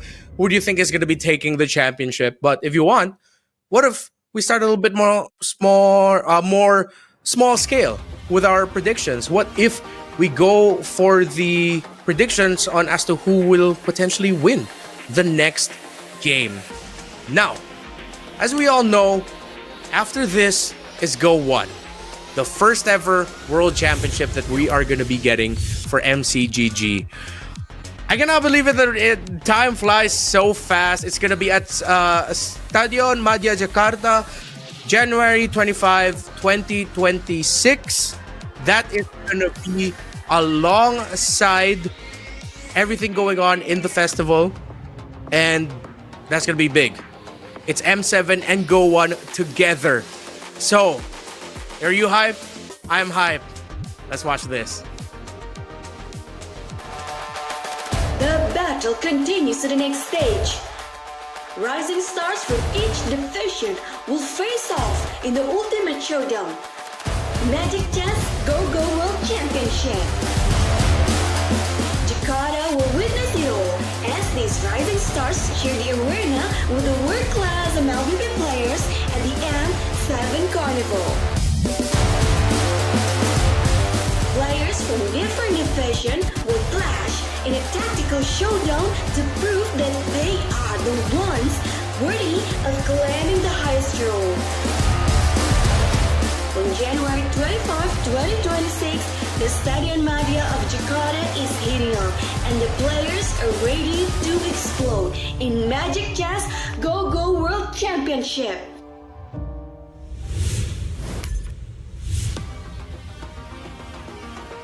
Over a year ago, a little over a year ago, I was there hosting the first time we got to see Magic Chess Go Go played on stage in the M6 World Championship in Malaysia. Now, a year and a month later, we're gonna be in Jakarta for the World Championship. That's crazy. What a wild turn of events and a wild story for Magic Chess Go Go. It started off as Rising Opens all across the world. Remember, this is the third season of Rising Stars. You qualify through Rising Opens, and now we're at this stage. And there's a reason why we look very closely onto the winner of the first game in Fanly. The fact that he is very close, very, very close to potentially just making it to the World Championship. 6 points is all he needs. He is going to be currently at 12. We're going to be seeing a revisit of the points as we hop in. But you also cannot discount the efforts of Doinef and Willow Su, who struggled a little bit in the first game. We're now able to finish with higher placements. Doinef getting 8 points after the finish that he got in the very first round. And then now you have Willow Su as well. Just as we thought he was going to be the first one taken out, he was able to manipulate his economy very well, shifting to Metro Zero, playing through multiple synergies, getting the go-go cards that play 4 synergies, whether it's focused on one synergy or you have multiple synergies, which for Metro Zero players is just what you would really want every dang time that you get the go-go card draws. The stars align for Willow Su, and we've had exciting finishes for 2 games now, where once we reach top 4, top 5, all of the HPs are close, and even the top 1 heading into the final 4 can suddenly just get taken out and then finish at maybe 2 or 3, or just not even let go of the lead. But it's very close every time once we get to the boards. You see the countdowns on your screen right now. We are 50 seconds and just a bit of change away from making it into the draft. Remember, any predictions that you have, comment it right now. Let us know who you're supporting. Are you supporting Wisnu, Scan, Fanly, Willow, Ken FXL, Doinef, Oppo, or Japar? Let us know wherever you're watching, wherever you're commenting from. If there's a little bit of a country pride as well that you have for the representative that you're following, for the player that you're following, sound off as well, as this could potentially be the final game of the night, depending on who finishes where. We're going to be seeing the points tally once we get into the game, who is close. But do you have any predictions for the commanders that are getting picked? Remember, we're at Unique. We saw that Fanly decided to go for Angelo for the second game, didn't work out. The fact that Wisnu ended up running away with it with a Popol and Koopa in this game was honestly a little bit of a miracle, but just great Magic Chess play as well.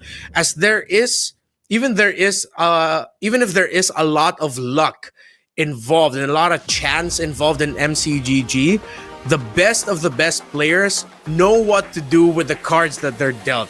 Can somehow make magic out of the go-go card options, out of the item options that they're ending up with, out of the whatever piece they end up with in the Fate box.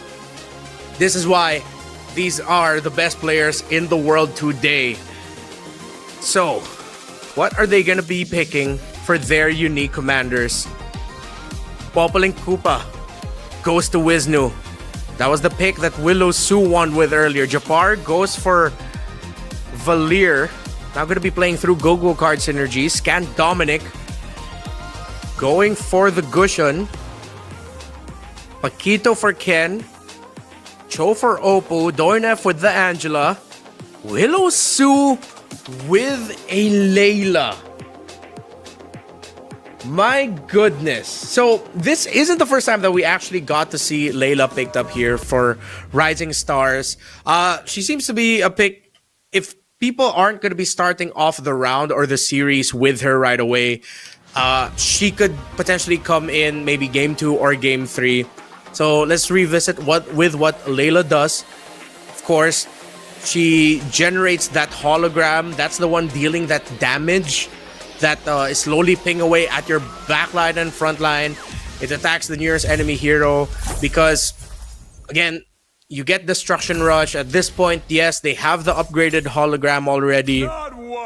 And it just fires a laser that pierces through enemies. So it's just constant poke. This is very versatile.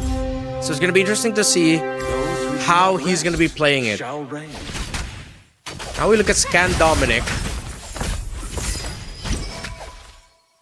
Going for an early... Interesting. Okay, so he's going for early Dawnbringer. And he already has stacks on it, so he might not swerve out of this anymore. If he can get a win streak going and then he gets some early stacks on that Skywrath Spear, it should be good. Oh, Technological Revolution for Wisnu. So it reduces the EXP required to go up in commander level by 25%. That's... means he wants to build a wide board very quickly. Gonna be chasing after some strong Guardians potentially.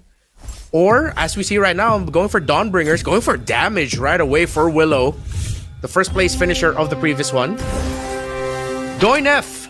The focus on your screen right now went for Magic Immersion, so allied heroes with equipment restore 15 extra mana on basic attacks. Let's have a little bit of aspirants going. You see the ticker on the aspirant's faith chest on the lower right corner. Let's see if it's gonna use that to maybe even go for 4 or even 6 synergy aspirants to go for a maybe stage 3, mid to late stage 3 turnaround. If he can get a lot of aspirants' faith points, activate the chest, and just play through more of the ability-focused aspirants. Lots of questions. Now we just wait. Still very early in the game, though. Look at Willow Sue. I expected he does go for Defender. So he shifted out of what was the more Dawnbringer focus. But when you're playing with Layla, you want to have Defender with you. You want to have your Defenders and or your Dauntless. Considering that he's playing Starwing and he has the high loss, he already got an Iksha through him. He might shift. He has an opening to go for Metro Zero later on. So just see him go for a bunch of 2 synergies. Wisnu, who is now currently the Popol and Koopa player, goes for Defender, Doomsworn, and Aspirants early. But there are 3 Aspirants players in the lobby right now, which could be not good if he's not careful. The first one to go 4 is actually going to be Wisnu and the Aspirants. So let's see if Doinef and Fanli might shift out of that. But it's also good that they're contesting the Aspirant spaces away from Wisnu because they're not going to allow him to go to 6. We look at Fanli now, the winner of game number 1, who has 12 points. 6 points and up, and he becomes champion. He will lose that round though, as Willow Sue will win his. So the ongoing story right now for the lobby in terms of the synergies being contended are mainly 2. Well, you can count Dawnbringer in there as well, alongside Starwing and Aspirants. Doinef, first one out on the choice. Go for the Nana. Gets outbid for the Immortality. Some aggressive chases right now for items, especially the Immortalities. Let's see if anyone else is going to try and contest. Gets contested there by Ken, so Japar will lose his Immortality. Oppo and Japar fighting for the Feline Blade. Okay, get Blade Armor. You get the Synergy Magic Crystal there for Scan Dominic. And now, let's see how that Go-Go auction round will influence Stage 2. Scan Dominic currently has a win streak. Undefeated in the first round. Willow Sue taking one loss there in the end. We have Doin F at the lower pack. Now the thing with this lobby is there's a bunch of defenders locked in. Willow, Oppo, Wisnu, Jabbar, and Doin F. And a lot of players are going for wide synergies early. So you have, except for Fan Lee,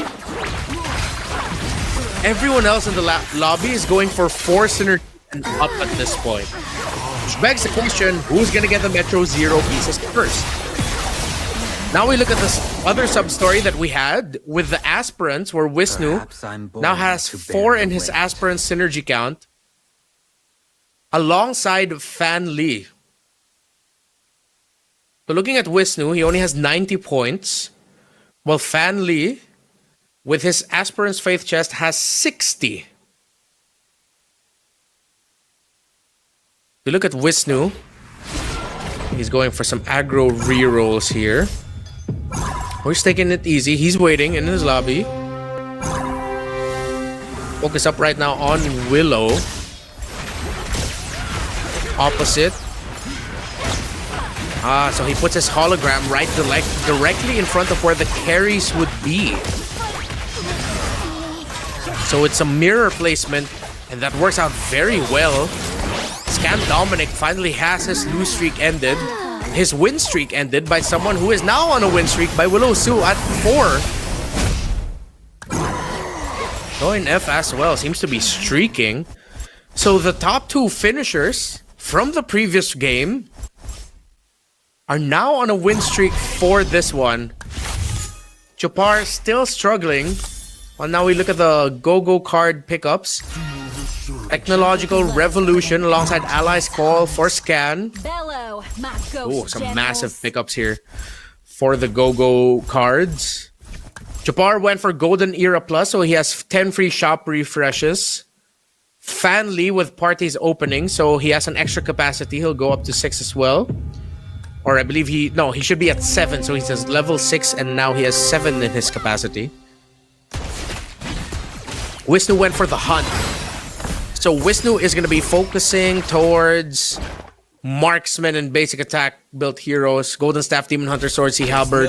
He can eventually serve it to, if ever he doesn't want to lean towards marksman, go for weapons masters. But it seems like he might be leaning and focusing onto the idea of marksman already for the remainder of this game. Doin F went for Allies Call, so starring up a hero grants 1 random hero with at least 1 shared synergy. Vault Upgrade Plus. So Oppo now has probably one of the strongest economies in the game. He's playing Cho and he has Vault Upgrade Plus. He got 18 gold on the pickup of Vault Upgrade Plus and his interest limit has been increased. So that is now going to be actually one of the biggest threats in terms of the economy management for everyone. So Willow and Ken cannot get comfortable alongside Scan. Still very close. As we look at Jabbar, not going to be good that he will go out of this with a loss again. Couldn't get a streak going, so now he's at the bottom. Unless, can this Hanabi actually do it against this Ruby? The answer might be no. It is up against House Loss. He goes down. Fan Lee, you see him reacting at in his cam. He just lost his round. But Jabbar is now in a difficult spot because at this point, you'd want to either get a lose streak or a win streak so that you could just start getting a little bit more economy, a little bit more extra gold. Because if you win-loss trade at the bottom of the standings, that's not as good because you're slowing down your own economy growth.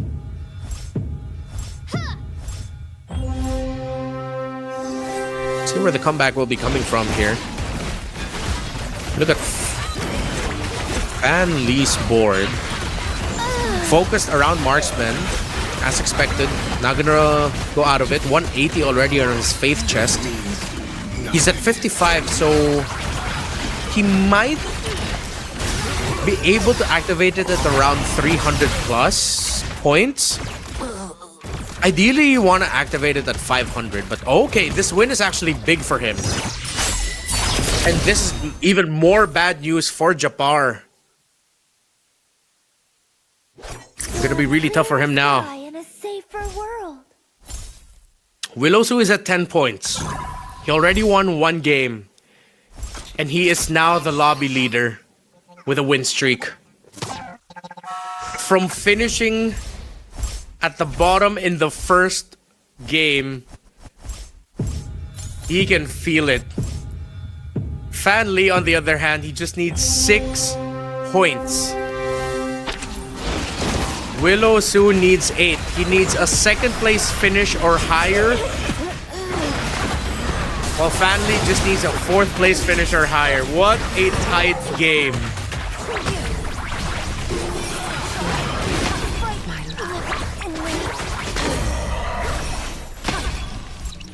Oppo going up against Wisnu. And Wisnu looks like we'll be able to continue this. Willowsu still up there. Long round 6. See Fan Lee reacting. Getting more animated. He's gonna be the second in the pick. He'll get the Stargazer. I think you love to see how animated Fan Lee is. But does that mean he got exactly what he wanted?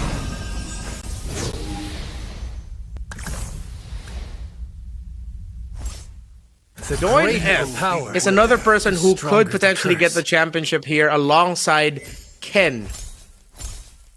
Oppo is at 13. He needs 5. So for Oppo, he just needs a 5th place finish, if I'm not mistaken. Yep. 5th place or higher for Oppo when he goes in. But did see Oppo win it out in the very first one.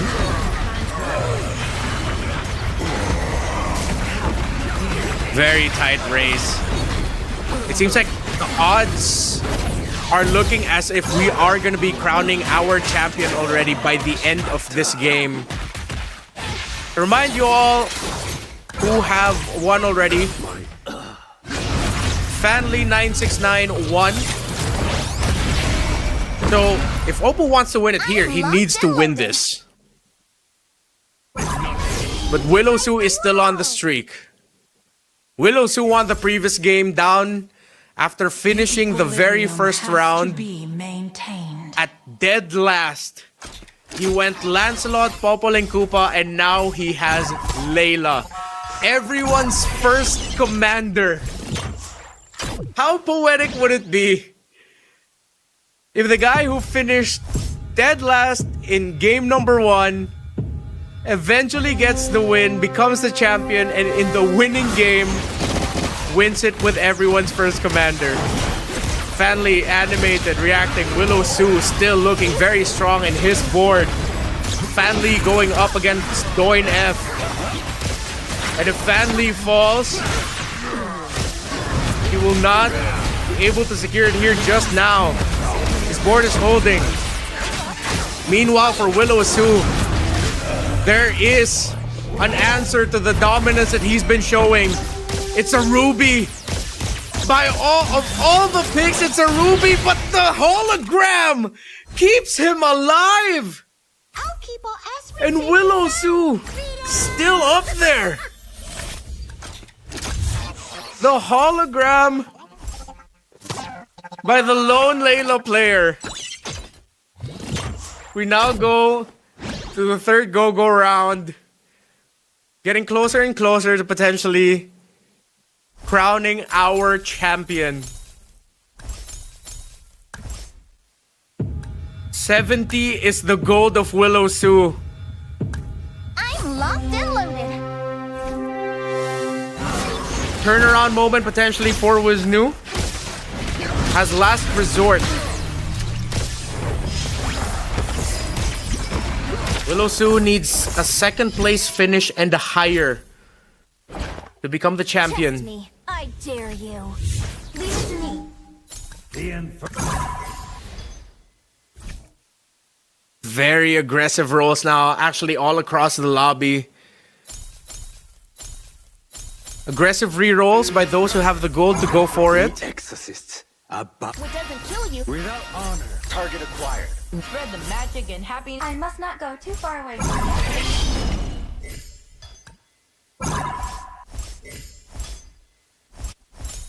Again, we have to revisit again the point system. First gets 9 points, second gets 7 points.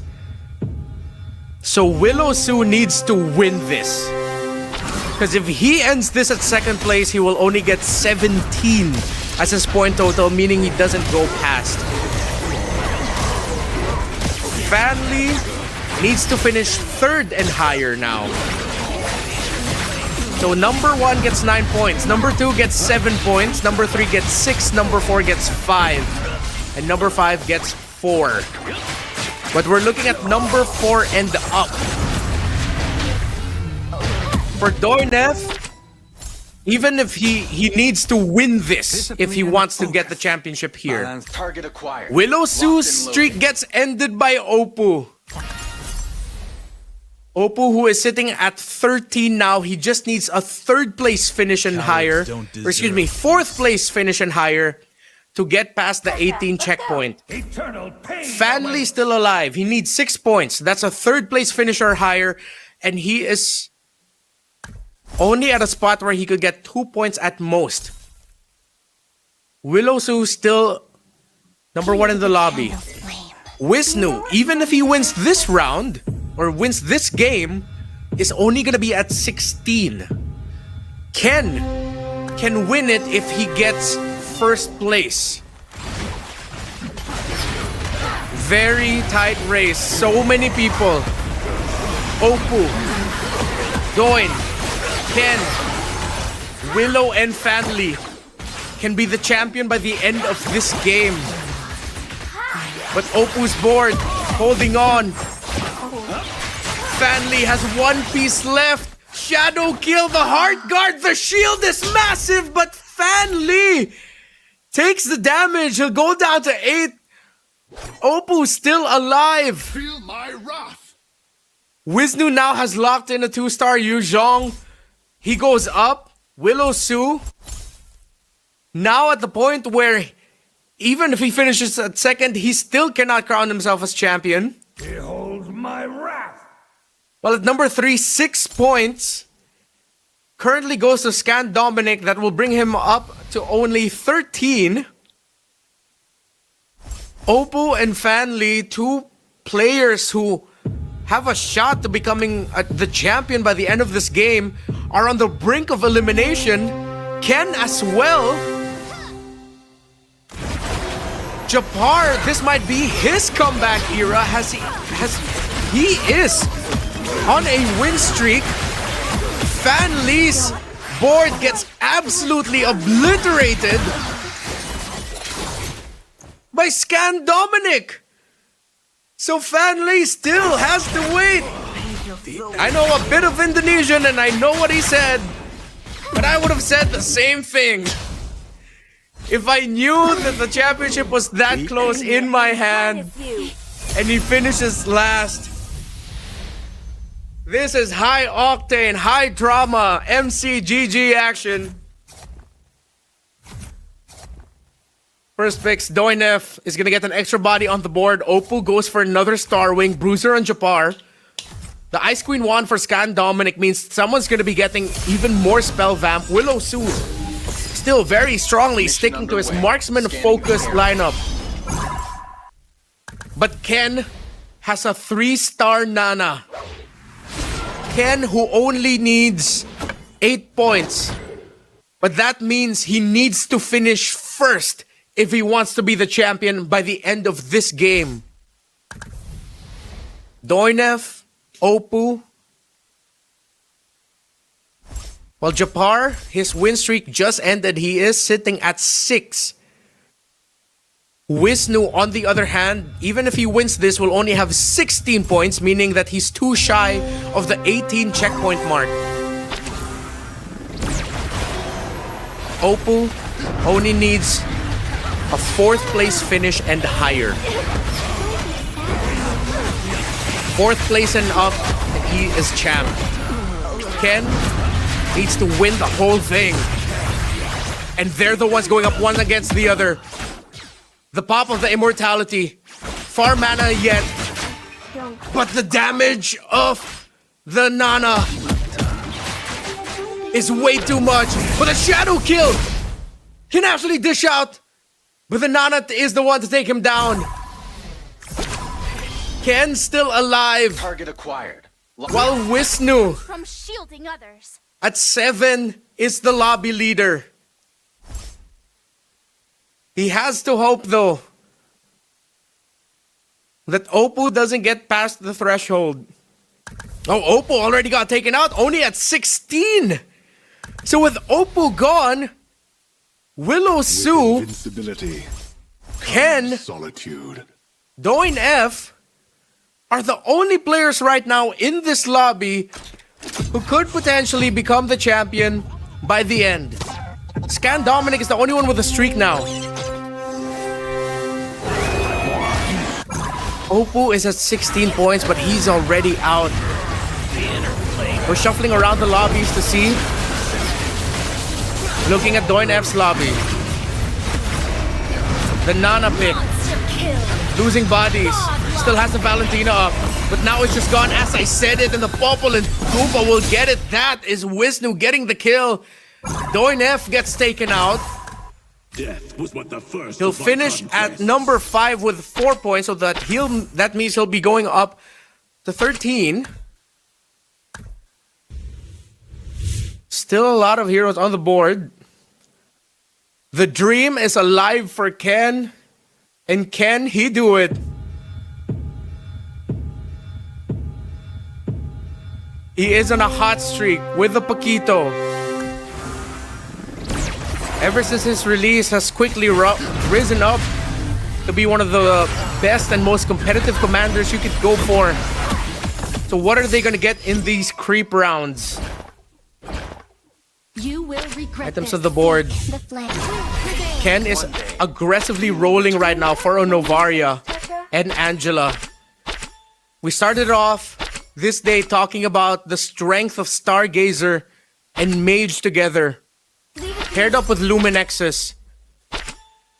And you usually don't see Starwing used to carry synergies, it's used to support synergies. How much support can it bring? And will it be enough? Ken has 10 points. The checkpoint is 18. He needs to win this all if he wants to be the champion. But can he survive against the board of Willow Su? He won the previous game. Willow Su also needs to win this if he wants to secure. They're both at 10 points. So much damage coming out from Willow Su's board, and not enough pieces remaining for Ken. And it looks like he will be taken out here unless that is not the case. Ken will finish and get finished by Willow Su, by the man who won the previous game, and the story spotlight is now on him yet again. Mama told me not to judge others. 9 points goes to the first place finisher. He finished dead last in round 1. Round 2, he gets the win. And now he could be the champion by the end of this game 3. Will he actually get it? Calm and composed, but Wisnu and Scan are here to contest. Wisnu and Scan, it's up to them to stop Willow's run, to stop the chances of this 5-game grand finals being finished here by the lone representative of Myanmar. But Willow Su draws blood again. Another elimination. And everyone is falling down way too quick by his hands. Wisnu felt Willow Su's Backing out now. mirror. And then there were two in this game number 3. Test me. I dare you. Just over a little under a year ago is when we debuted this game. This death. When we revealed this game in Malaysia to the rest of the world. To show us that there is a new rising star Through life. in this genre. For many years, Up the energy here. we delivered banger after banger. But can Willow Su now go to go one? Wisnu trying to contest that, trying to stop it. How much damage can be dealt at most by this board? We're seeing the perspective right now of Willow with the Layla, with everyone's commander, and he gets it. Willow Su with everyone's first commander will go to go one as he is now past the 18-point marker. What a story! From dead last to back to back. What a climb! What a run! My goodness. This started off as Fan Lee winning game number 1. Then game number 2, Willow comes back from the brink of elimination to eventually climb back with a Popol and Koopa commander pickup with great trap placements to steal away or get versions of Yu Zhong's from his opponent. And then now with everybody's first commander, he goes to 19. My goodness. He gets the game win and he gets the point. Wow, wow. We're counting down, we're seeing, just waiting for a moment. What a run. Back-to-back wins for Willow Su. What a climb. Again, in round 1, in the very first game of this 5-game series, he decided to go for the Lancelot. Didn't go out well for him. Remember? You can also join us. Make sure you're following the official Facebook account of @MagicChessGoGo. Follow the official global Facebook account. There you'll find the most luxurious rewards and activities. Search for @MagicChessGoGo on Facebook and follow us now. And remember, you can also get super benefits. Just send the messages MCGGFB milestone. Take a screenshot and follow MCGG Facebook in the chat. Take a screenshot and go to the pin post on the official global FB account for the live stream event. MCGG FB milestone. Follow MCGG Facebook. Wow. This has been a terrific night of Magic Chess Go. Crazy run. And hopefully you have enjoyed what we have seen so far. Waiting again for the next one. Let us know in the chat right now if you have your favorite commanders. Who are your favorite commanders? Who do you like to play as your commander? Is there a specific strategy that you like to go for? What are your favorite synergies? Let us know in the chat. Again, it's always a treat. Remember, we're still just growing. We're still going up. We're still working our way up. And we'd really appreciate it if you could join us in the discussions around Magic Chess Go. My goodness. I think it's time for us to look over at the standings, at the champion lineup of Willow Su. Again with everybody's first commander. How poetic. If you're thinking that you could only chase meta, if you should only go for the Valiers, Paquitos, Lancelots of the world, showing that this could be anyone's game, but anyone's game has an insane limit, an insane ceiling, with great strategies. Willow Sue started this off with Ally's Call. The Go-Go card at gold. Starring up a hero grants one random hero or heroes with at least one shared synergy. Then he went for Technological Revolution, reduced the EXP required to upgrade a commander level by 25%. You gain 5 EXP. The more the merrier. After the battle, gain 1 gold for every 1 synergy activated. You saw how animated Fan Lee was. It slipped out of his hand here. The 1v1 that Ken had with Oppo. So many great moments here. At the end, he ended it with a 3-star Natalia, 3-star X-Borg, 3-star Hayabusa, Martis, Eve, and Phoveus. He just dominated at one point and did not let go. He went for Metro Zero with 10 activations as well. Crazy benefits, was playing through Scavenger. And again, it shows the flexibility that you get playing this commander, playing Layla.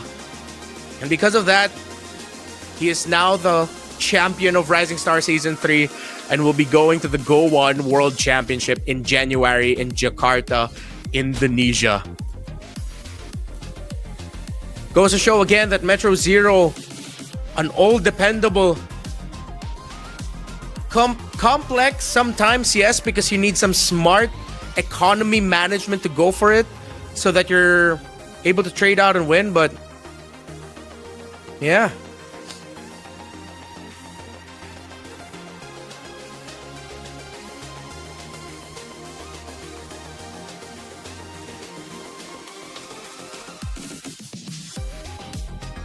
First past the post. He's a champion, but we still have to play. We still have to play to see who will finish in second, third, and fourth.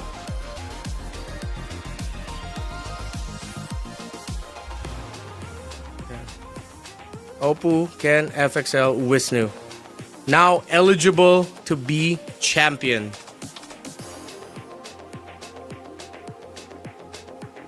So it's Oppo, Ken, and Wisnu. We're waiting to see. We'll be going at 2, 3, and 4. Well, let's see if there could be some turnarounds. Maybe. Will there be? But he is past the post already. 19 games. Or 19 points, playing 5 games. We're just waiting now for the next one to start. Remember, let us know.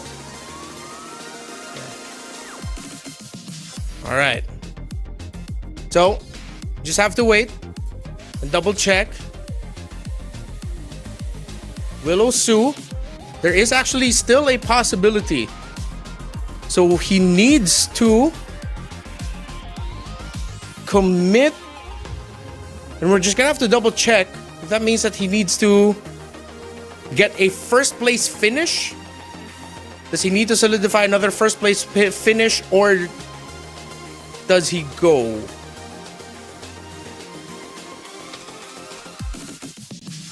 Let's wait up and see. Checkpoints format. There could be a chance. There could be a comeback factor yet again by other members of the lobby. All right, we just have to wait and see. We have to double check. Yeah, we're just waiting for the lobby to start up. The drama continues. We have to recalibrate. The Willow Sue is in the running. Waiting for things to start up yet again. So while we're taking the time here, remember, you go ahead, follow us on our official Facebook pages. And then make sure that you screenshot your comment of here on any broadcast that you're watching, make sure you screenshot your comment of MCGG FB milestone and follow MCGG Facebook in the chat. Go for it. Remember, as you watch, make sure that you share your screenshots and say you posted on the official Global FB account in the pinned post. Remember, the official Global Facebook account is at Magic Chess Go Go. And then the MCGG FB milestone and follow MCGG Facebook. Remember to put that there. The night is not over yet. We are still gonna keep going. We can solidify here potential victory of Willow Su as we enter the drafting phase. It went from Lancelots, a lot of Lancelots in the first round. Chos are getting picked left and right. Popple and Koopa might actually be something that we have to watch out for here as a wild card pickup. Because the times that we've got to see Popple and Koopa, even piloted by Wisnu, actually did really well. Remember, Willows who actually won. So we're just waiting to see if Willows who will solidify the win here. Draft is going to be back up yet again. All right, here we go. Lots of Lancelots, Paquitos, Chos, Nanas already used. Lunox was the opener for Fan Lee. What are they going to be going for? All eyes right now on Willow Su. Now it's Wisnu's turn to bring out the Layla. Popple and Koopa gets brought out by Japar. Oppo gets the Paquito. Nana and Amon. Lunox blocked in. We're waiting for the picks here for Fan Lee. Ooh, okay. Fan Lee with the spicy commander pick goes for a Veil, but Willow wants to be dominant. He wants to get that Cho. So it seems like Willow, we've seen him play from behind really well with the Popple and Koopa. That might be the case here for this Cho, because even if he goes on a lose streak here, he will still benefit. While Japar might be another player here who has spent the majority of this 5-game series so far just struggling, Popple and Koopa, as we saw, does very well trying to come back from behind, because even if your opponents get their heroes much faster, then there's a chance that once they step into the trap of the Popple and Koopa, they get activated, and there we go. From a cocoon to a butterfly. So we have to reiterate again what's happening right now. I'm pretty sure there's a lot of questions. Willow Su is the first past 18 points. He does now have like 2 champions under his board.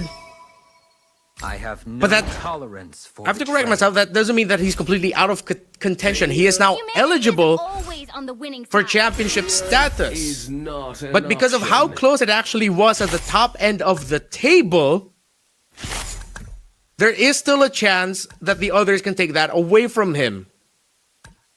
So if he wins this, if he finishes first place yet again, no other player will be close enough in terms of the points to exceed him, then he'll get the crown. Don't worry, my friends.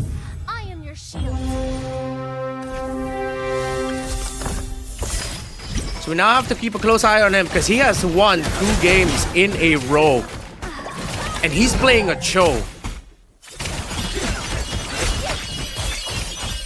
Might not be over just yet. It's still very close in the standings for players such as Fan Lee, for players such as Oppo. Ken as well had a pretty respectable finish in the last one. I'm an artist of combat.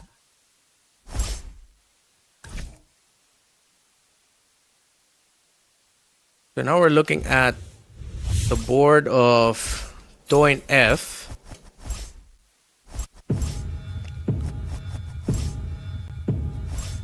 Now at Willow Su, going for early Doomsworn. In terms of the go-go cards picked up, so it's purple tier, go-go cards that we got. We got Oracle for Doin F, Bright Sunshine. Willow, Sue, and Oppo have not picked their go-go cards just yet. I believe they're waiting for the second, potentially waiting for stage 2. Because they want to see what else they're going to be getting first. Considering that they're at the bottom of the standings, let's see if that's going to change. Because you can leverage a pretty big power spike, especially if as a Cho, if what happens is, imagine you're the Cho, and then you go on a lose streak, you don't pick up your go-go card just yet, your first go-go card. So you go into the go-go auction, being the first one out. If his economy is good enough, he can actually buy out. Currently, Willow Sue's at 21 gold. The only 2 other players are currently at 20, Fanly, Scan, but by the end of this, Ken and Doin F should be able to get past the 20 threshold. And remember, you also get 10 gold extra. You get 10 gold extra at the start of the go-go auction. So Willow Sue's gonna be at 31 plus a little bit more. Never give up. Oppo now is at the second place at the bottom of the standings. But he does have Dauntless and Defender up already. 10 gold. 20 for Scan, 20 for Ken, 20 for Fanly, 24 for Willow, so he's going to be up to 34. Now he's up at he went down to 31. He's not going to be at the bottom of the standings as Fanly and Scan are both still only at level 4. Seems like they're the ones that can leverage it.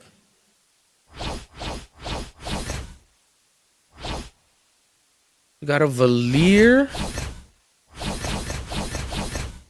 Cho. Trying to see where Willow Sue's gonna be going.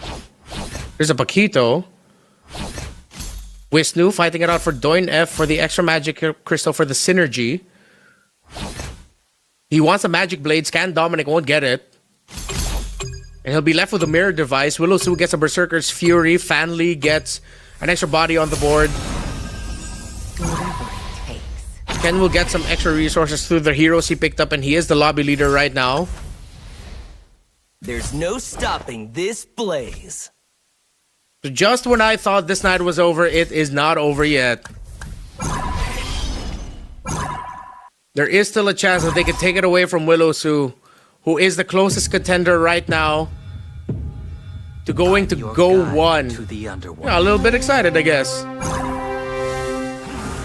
Ken still in the running. Doin still in the running.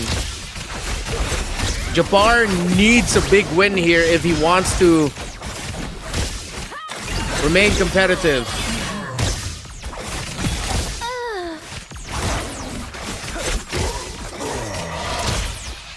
Oppo is going to be winning his lobby. Very strong early combination actually with what he has. So Ruby is one of the most sought after pieces that you could have on your board if you want to go for Metro Zero, if you want to build a strong front line, as she is both a defender and a dauntless. Stronger the curse.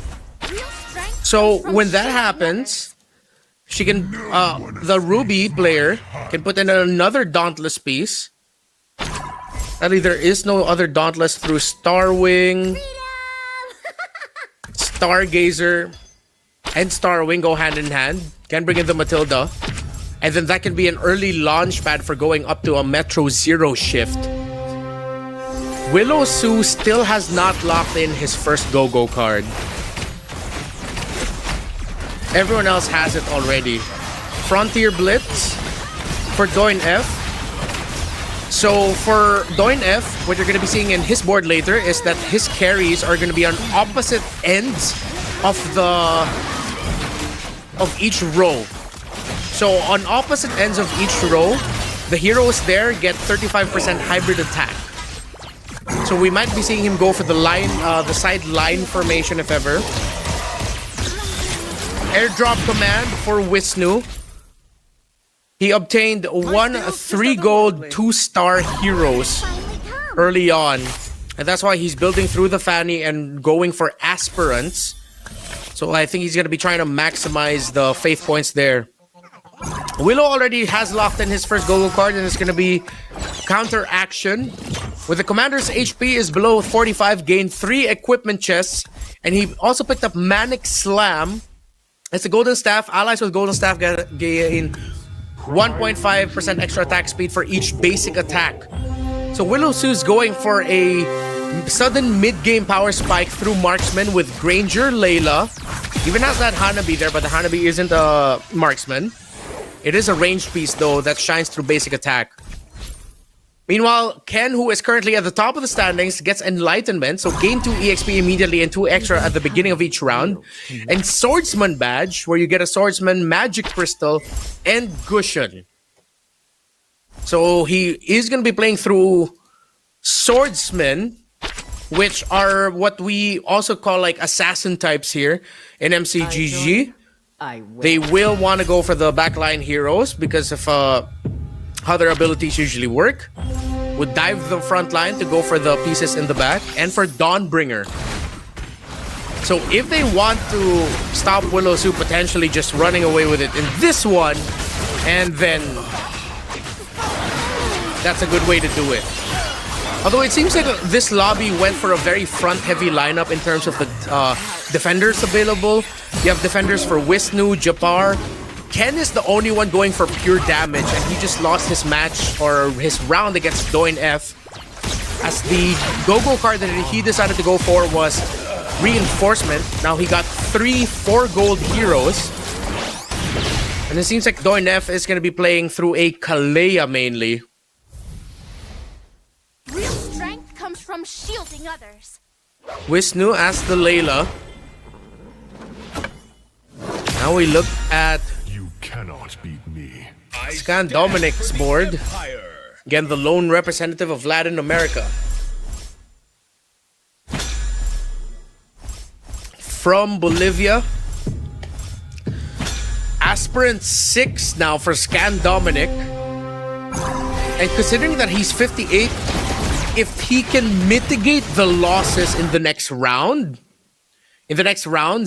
he might just be able to activate his Aspirant's Faith chest at 500.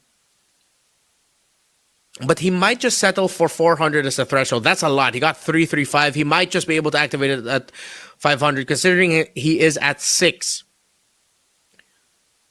Activate to receive 30 wards at its current standing. The Faith chest that you can actually even see also on Doin F's board, who just took a loss.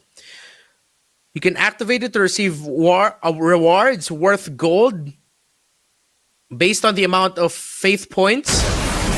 And it means that aspirant synergy heroes get a percentage increase in their skill damage based on the faith points as well. We now look at the Popo Linkupa player in this lobby right now. Japar is at 7 bodies. Fan Lee decided to rush as wide a board as possible. But does he have enough 2 stars and items? Because Japar against Doin F, even though he has 9 bodies on the board, that CC is fully built, has the Feline Blade, has Winter Crown, and has Revitalize. That even though it's really difficult for Wisnu to take down, this CC is still gonna have the Winter Crown and the Revitalize, and that held on long enough for the Chang'e. So Japar playing through Scavenger, Doomsworn, okay, looks good.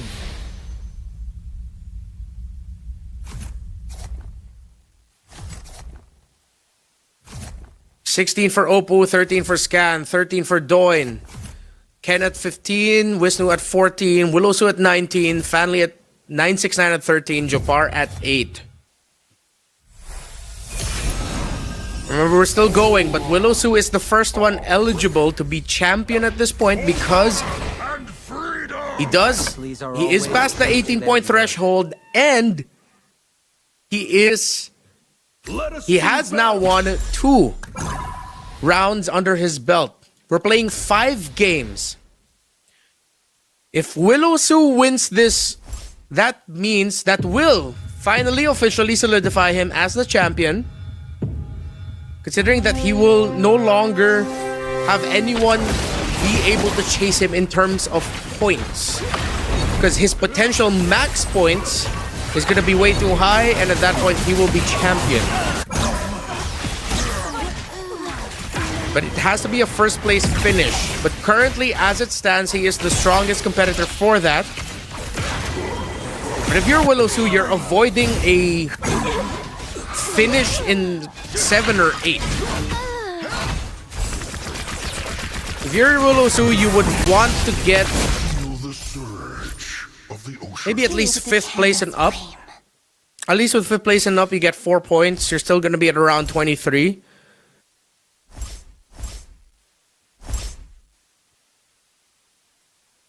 Lots of scavengers. So scavengers, one of the more interesting one for me. You get a random hero from the shop at the start of each round.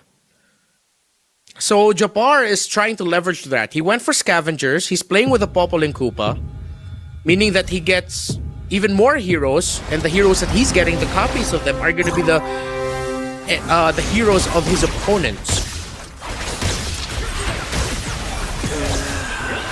Look at Scan Dominic right now, who is still leaning hard towards his aspirants. He got some wins, so he actually doesn't need to activate it just yet.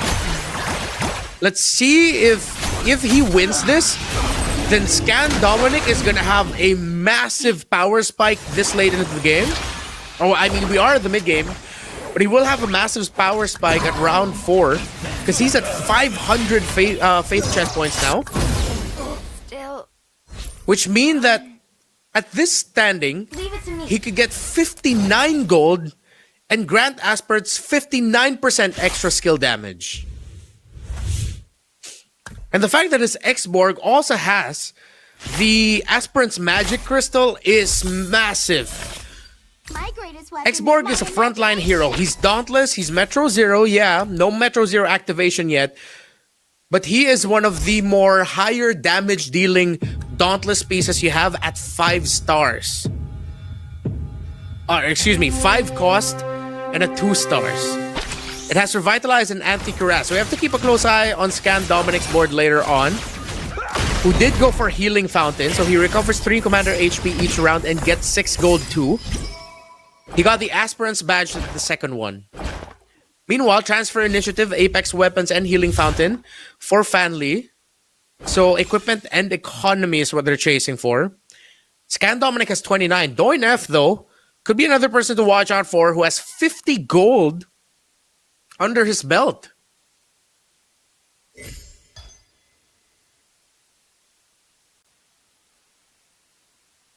Another X-Borg. Time to do my job. And he will contest it. So even if Japar is not planning to use that X-Borg, it's good for him to have it on his board, because that means he's contesting it away from the Aspirant's Badge from right now, who got the Aspirants earlier. There, from Scan Dominic, excuse me. But he is going to be utilizing that X-Borg, and he utilized it well. And interestingly enough, it was Scan Dominic that he was able to take down. Metro Zero locked in already for both Scan and Japar. 6 on the synergy, still not on the 8 to get that damage reduction. Remember, you only get the benefits of Metro Zero at 2. Whoever's crossing At me, 8 and 10 synergy. So see if any one of them would get close to there.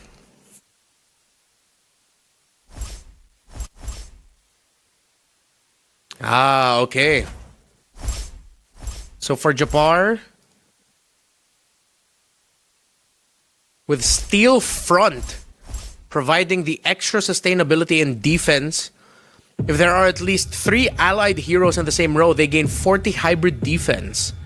So maybe this could be the story of Japar. While I personally prematurely celebrated Willow-Su's championship win. Jabbar might have a chance here. Get his points up. If he goes first, he gets to 17 and is looking good. Willow Su. This is not where Willow Su wants to be.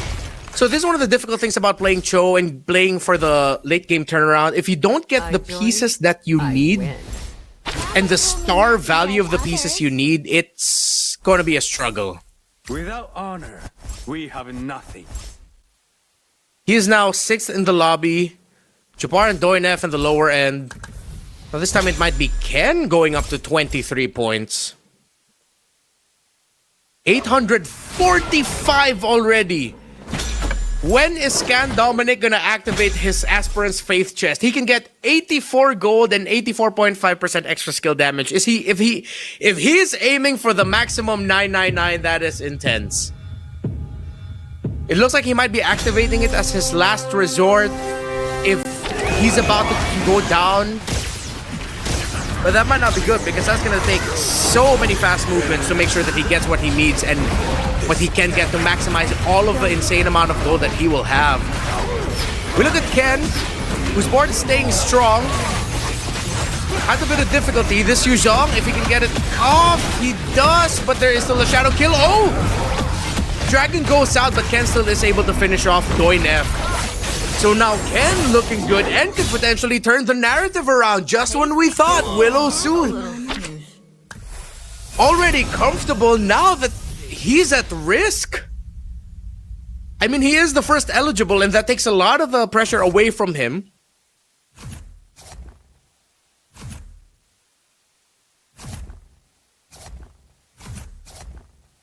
But it all is still very close.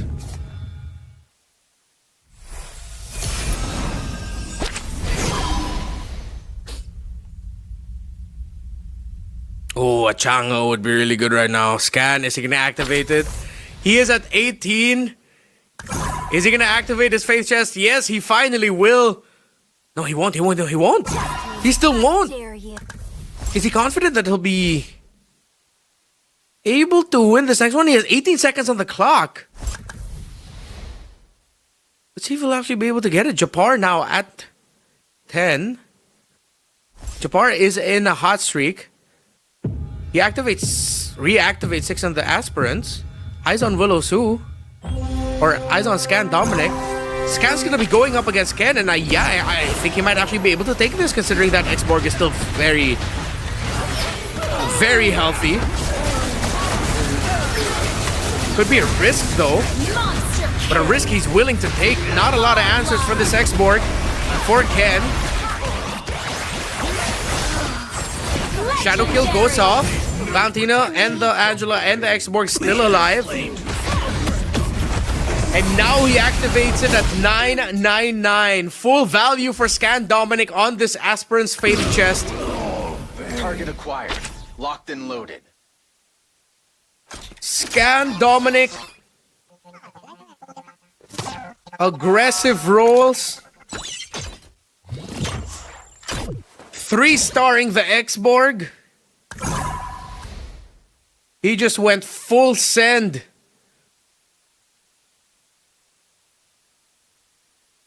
Rewards worth 99 gold and grant aspirants 99.9% extra skill damage. The X-Borg has Anti-Cuirass, War Axe, and Winter Crown. This might be Scan Dominic's game,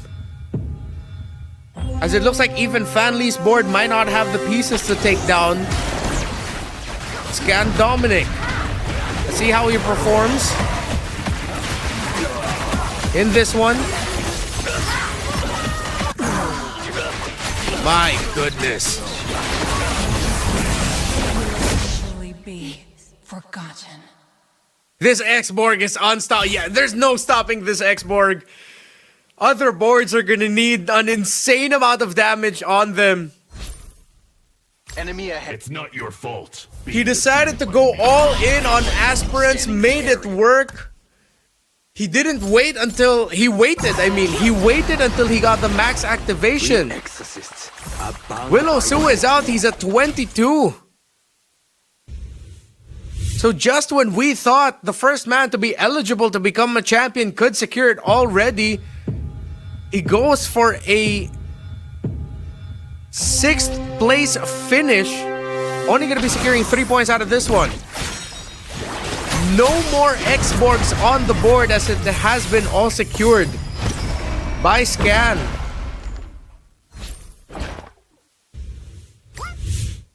I see. Or were those other ones copies as well? My greatest weapon is my imagination. No, it's really looking like all X-Borgs have went to Scan Dominic for sure. Hero pool manipulated to his favor.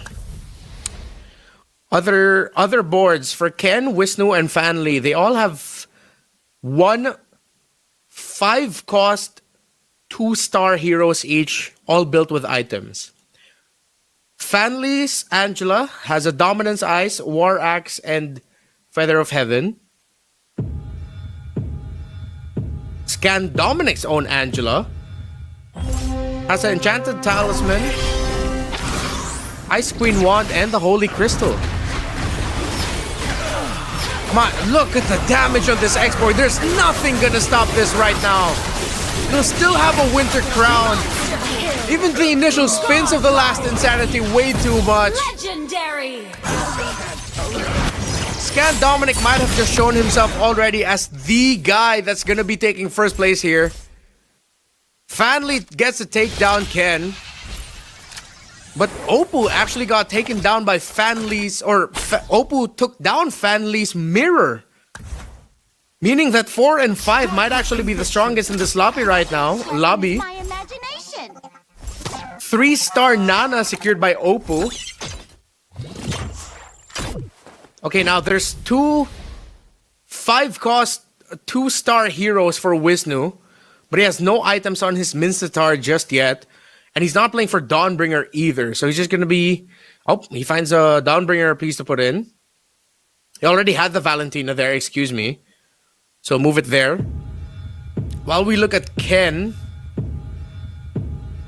Blade Armor, Blade of Despair, and Dominance Ice for backline Shred. So we look at Ken's board. And it's just similar to everyone else. Because of the full max use of the Aspirant's Faith Chest, it really doesn't look like there's going to be any contender to Scan Dominic's board. We're seeing Oppo's board go up against Wisnu. It'll be a win for Oppo. Wisnu goes down to 6. He's still standing. We're down to the remaining 5. And now we only have one question left. Can anyone stop Scan Dominic, the representative from Bolivia? Mercy. He maxed out his Aspirant's Faith Chest at 999. No one in this world. Meaning that the X-Borg in his board that has the Synergy Crystal for Aspirants is an Aspirant. And his last Insanity, his 3-star X-Borg, is dealing almost 100% extra skill damage.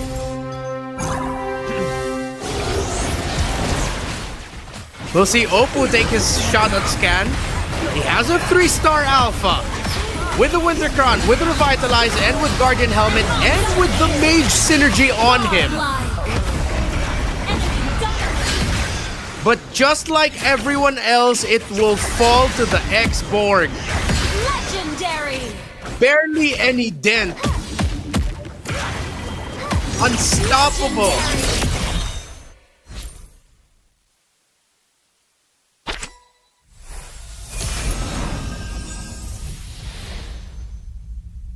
And now it really looks like this is gonna be 9 points and 22 for Scan Dominic, secured and locked in.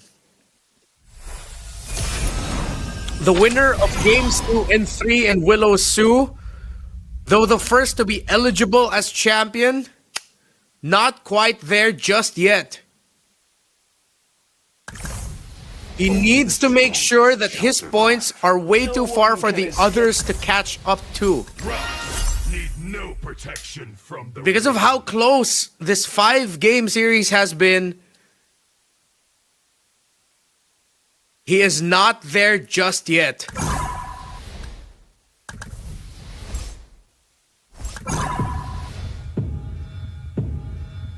This is how close things can get in MCGG. You get 21 stacks on the items of the Valentina for Fan Lee. It's gonna be the main carry. That Harley phases out. So much damage. But at the end of the day, that Alpha takes the cake. Scan Dominic eliminates Ken, and he is still on his streak. So now you have Fanli and Oppo trying to make the most with what they have, but they barely have resources. Oppo is now at 2 gold. He's buying and trying to buy and sell heroes to get up there. But I don't think he has the resource anymore. Let us put He sells a piece, goes up. One life is My protection. He sells some high-cost multi-heroes, multi-starred heroes. Matching rivals here. Very aggressive buy and sell is happening right now for Oppo to try and hold. Let's see if he'll actually get it. He goes into... It's a bit more Shadow Cell in there. He now goes for Weapons Master, Shadow Cell, and Bruiser as his main focus. So tanky. Scan Dominic. Still. Oppo's going up against Scan Dominic's mirror, but Oppo, wait a minute, actually wins against the mirror of Scan Dominic. While Fanli takes the L. It seems like the huge play that Oppo just did for the buy and sell to completely shift his board to go for strictly just a Weapons Master and Shadow Cell Bruiser focus one life is working out. He'll now bring in a Mincitar, so he gets a bit of Guardian there. A little bit more hybrid defense. And it's a Mincitar at 2 stars with a Sea Halberd, Haas Claws, and Revitalize. Look at the health of this Alpha. Scan Dominic, Fan Lee, and Oppo. Goes through the last creep round, and we are in the final hurdle. So Oppo decided to go for a very focused strategy. Wisnu, now at 18 points, means he's within the point marker, but he is still not eligible to become a champion as he has not won a round just yet. Ken as well, now at 20 points, now just looking for a round win. But we are playing 5 games max. So if this goes all the way to 5 games, then we are going to be seeing who actually ends it with the most points.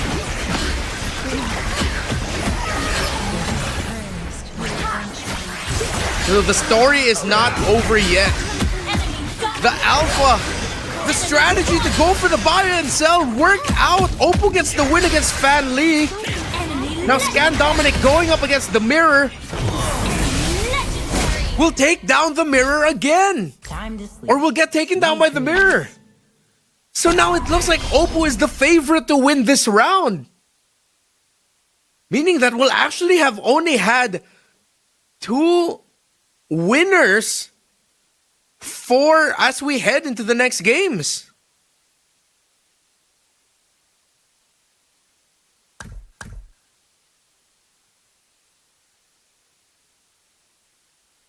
We are at round 4. The story is Oppo went all in. Shadow Cell, Weapons Master, Alpha hard carry. Scan Dominic went full 999 activation on his Faith chest.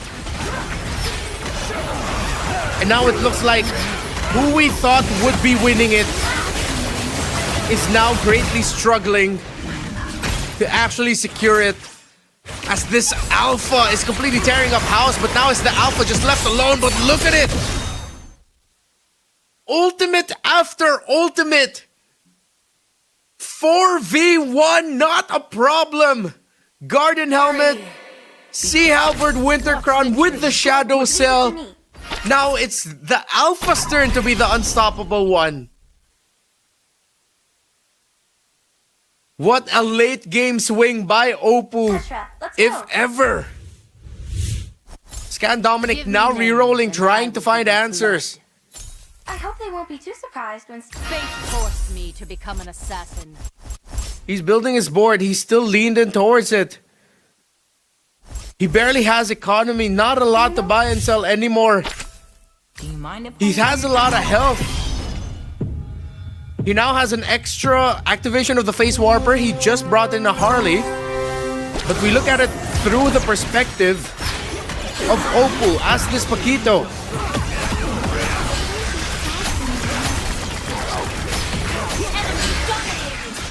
And once again, it boils down to X-Borg. But it's 2-3 stars. The inner flame still burns. Unbeaten yet again. Let's go. Just when we thought Scan would be able to get his first victory tonight, he looks like will not unless he could make a Hail Mary play. He gets another Harley. I think he's trying to at least 2-star that. Oppo has 2 3-star 5-cost heroes in his board, the Alpha and the Natalia. While Scan Dominic only has the X-Borg. He does not have another 3-star 5-cost hero. He's trying to upgrade his Angela. He does get it. But will he have the gold? He doesn't have the gold to get his 10th hero. So he's going to be playing with 9 on the board. He wasn't able to get a 10th hero in. But is this 3-star Angela enough? It's going to be Angela and X-Borg versus Natalia and the Alpha. With the crown, hard guard activated yet again. Still alive, and he gets it right in the end. What a play by Scan Dominic just when we thought he was up for the count. He was able to risk it even though he was going to be playing with the lack of 5-cost heroes or 3-star 5-cost heroes. He was still able to take the cake. It was 9 heroes against 10, but it was a full-built Angela and X-Borg, again empowered by aspirants, against a full-built Natalia and Alpha, who are both benefiting off of Shadow Cell, but the benefit of the aspirants was more than enough, but it was very close. So the guy who dominated for a good amount of the mid to the late game, only to look like he would actually get taken out by Oppo, who came out of nowhere, who already has 1 series win under his belt. That wasn't the case. Scan Dominic still holds on. That was a tremendous exchange. So for the Go-Go cards, Scan Dominic actually had Frontier Blitz. So that's why we saw his pieces go into opposite ends of the board for that extra 35% hybrid attack. And then he went Healing Fountain. So I think that extra bit of gold that he got from Healing Fountain at the end of each round. Because remember, for Healing Fountain, you recover 3 commander HP each round and you get 6 gold. So I think right there at the end, he was just able to get a little bit of HP to make sure that he wouldn't get taken out. But then most importantly, that 6 gold was enough for him to just re-roll and eventually just able to get the 3-star Angela. What a sudden swing. Remember, this night is not over yet. There is no clear champion just yet. So make sure that you follow the official Facebook account of @MagicChessGoGo for exciting rewards. Just search for @MagicChessGoGo on Facebook and follow us now. And remember to comment down or send the message in the chat, MCGGFB milestone, and follow MCGG Facebook. Comment them in the chat, screenshot it. Then you go to the pin post on the official global Facebook account for the live stream event. Follow the event rules to participate for a chance to win a random lucky draw prize.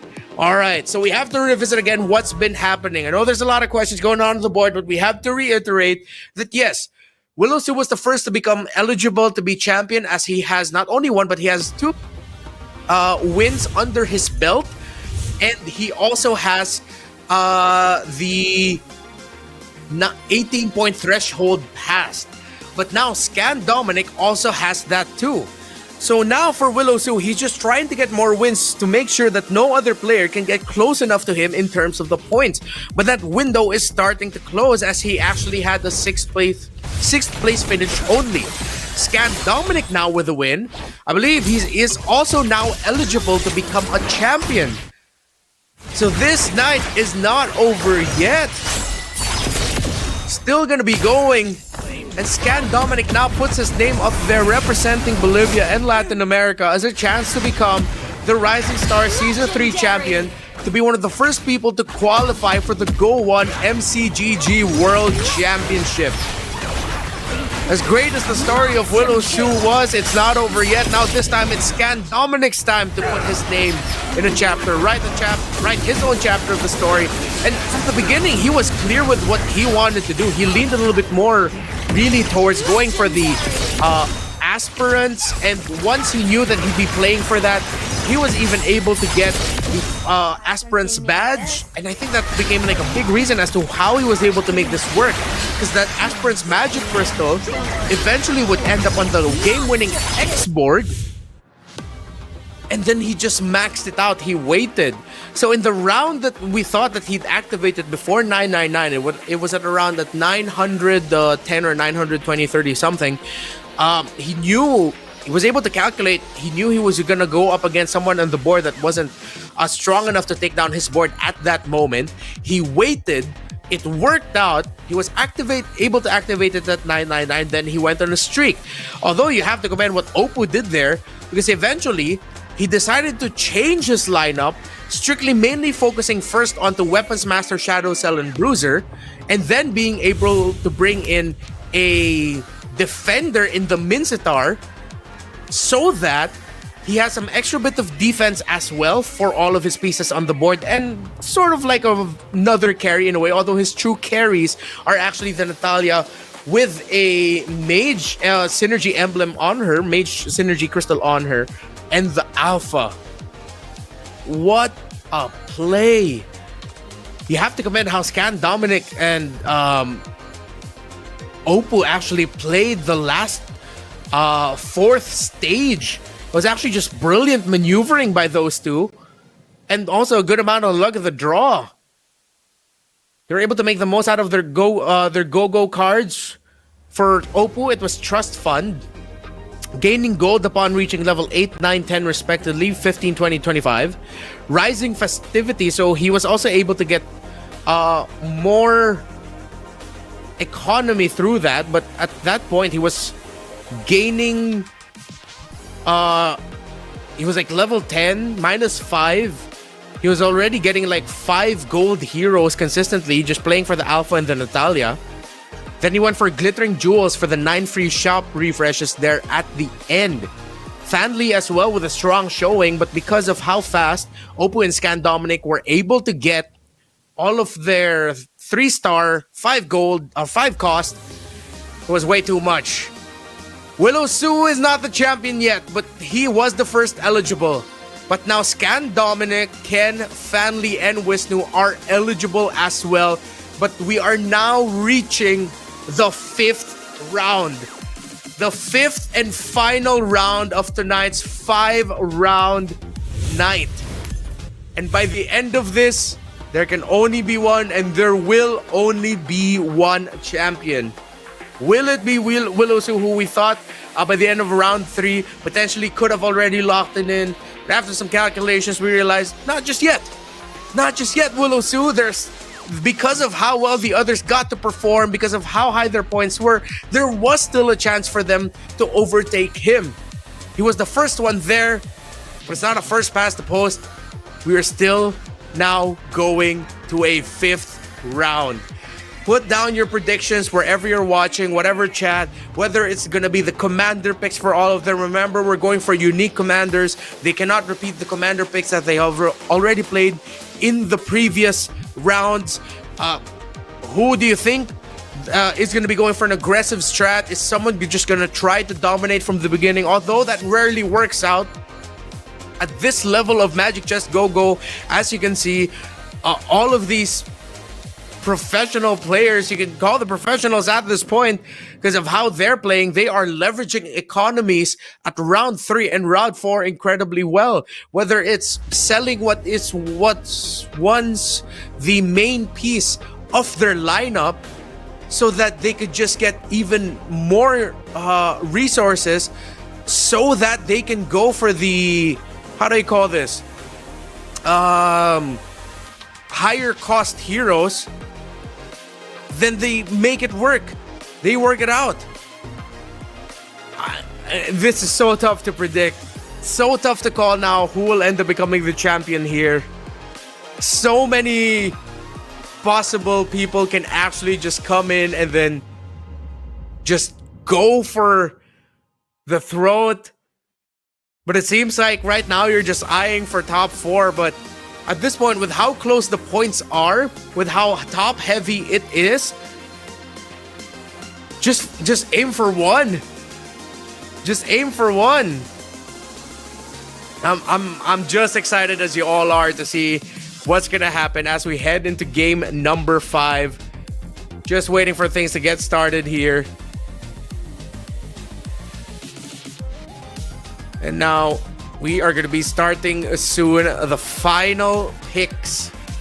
We've gone through 4 rounds of Magic Chess already, and it has been an amazing night. Just when we thought the story was finished and we knew the ending, it wasn't the ending just yet. Let's take a quick look at their unique commanders yet again. Lancelot and Cho no longer playable here for Japar and Oppo. We look at the top heavy ones. Scan Dominic can actually go for a Cho run here if he wants to, as he went Gushon and Amon. Might just be able to go for that. Doin F already played the Lunox. Popol and Koopa, there are still the wild card there.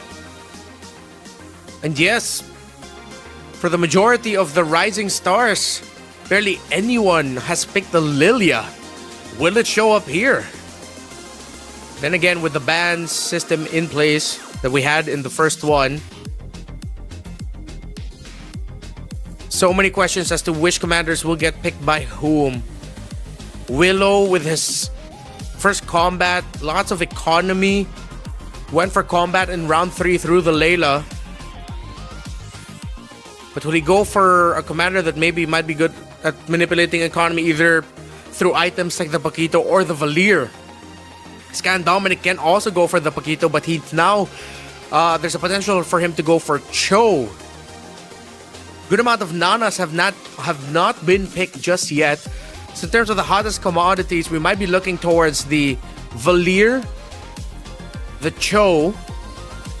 I think the Lancelot was more for a little bit more for the earlier ones. The Popol and Koopa. We have to see if anyone would be wanting to go towards Amon and Gushon at this point. Playing for economy. Because the way Willow Su played with this Cho, you would want to pick this as your, yeah, I would want to win this because I have a very clear idea of how I want to play this game. I'll take a loose, not really a loose strat, but you're going to be taking a lot of hits early on, then you'll hit the power spike. But that's what Scan Dominic was thinking when he actually went for the Layla, excuse me. When Scan Dominic went, not the Layla, when he went for the Aspirant Synergy in his lineup. So now we look at the draft. Popol and Koopa for Doinef. Japar with the Paquito. Willow Su will go for the Valir. Karina here for Oppo. Could be very aggressive playstyle. Amon for Wisnu. Ooh, Zilong for Scan Dominic. So he's going to be looking for one main carry to put the Dragon Spear on, while Ken is looking to maximize synergies through Lunox. Remember, Ken in the running to be champion doesn't have the win yet. Doinef doesn't have the win yet. You need to be 18 points and above and get championship wins or get round wins to secure the championship.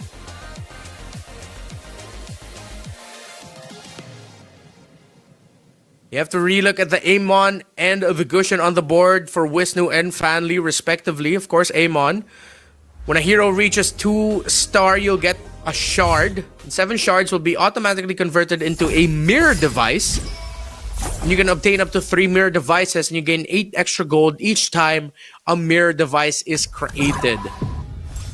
So early on, you're going to be looking for the quick 2-star hero rush for the Amon. Get those mirror devices. Save it when you already see your 5 cost or 5 gold heroes.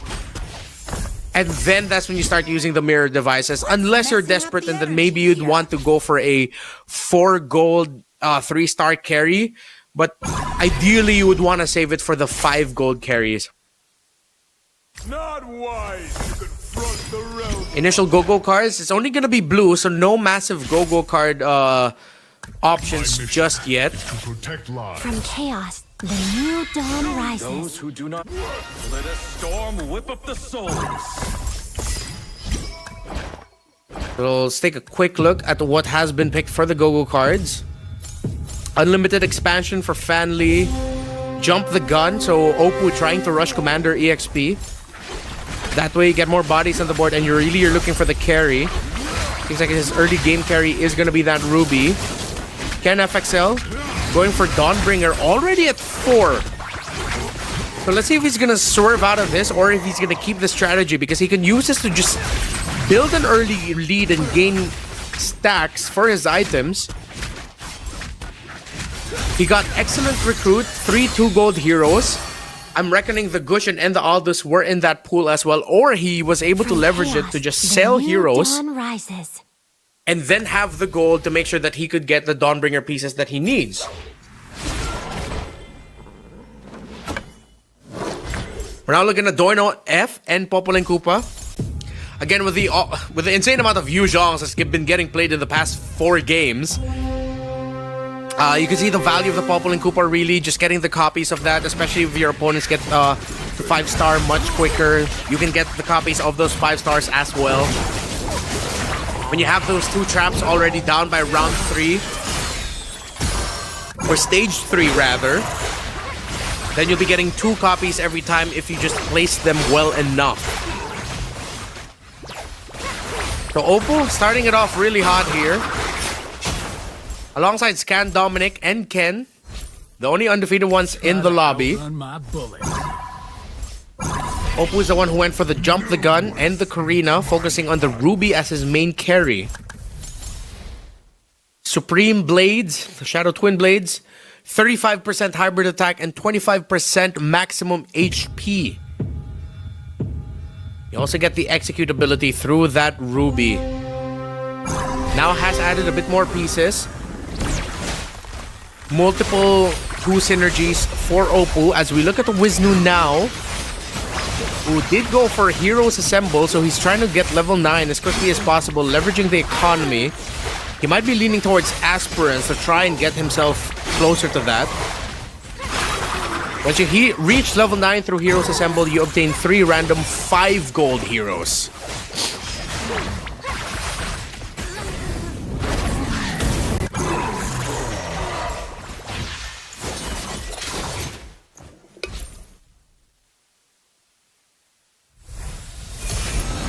Now we're playing to see who could get the most points at the end of this round. Whoever has the most points and the first and a game win is the champion. But it has become too close of a story to tell. Oppo at 23, Scan at 22, Willow at 22, Ken at 20, Wisnu at 18, Fanli at 19. This is why this night is not over yet. This is why we are still going. It couldn't have ended any better way. To whomever will be crowning the champion, a highly deserved honor. We have to see how they get there first. Let a storm whip up the soul. No one can Shadow Cell now activated for, or at least the Shadow Cell blessing ended up there. But he was able to buy and sell Wisnu so that he... Okay, he's not going to be going for Luminexes. So aggressive buying and selling of heroes right now. Oh, he was able to get himself an Angela.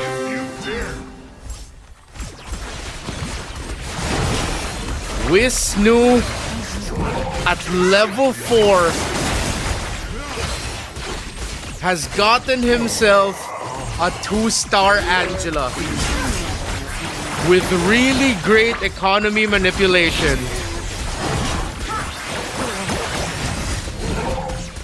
And then, of course, what you get as the or as the Amon with those copy devices, but his front line is not yet strong enough to actually be a threat, as Doinef is able to take him down.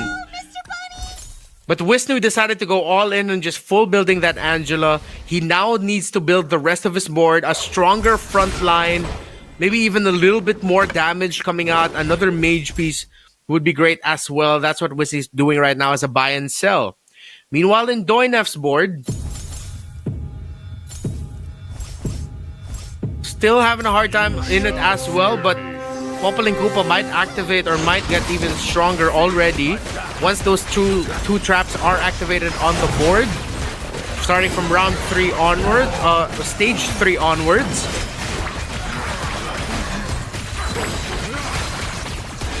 So as much as possible, he would want to minimize his losses. If he's not gonna win a round, at least maybe minimize the damage that he's gonna be receiving. The golden staff on this 2-star Layla is a massive help though, and the fact that he also brought out a Clint, and he even has Shadow Reaver up, so that extra bit of attack speed for his front line. Of course, the tornado that passes from the Shadow Reaver, Wind also gets attack speed to the allies in the path of it.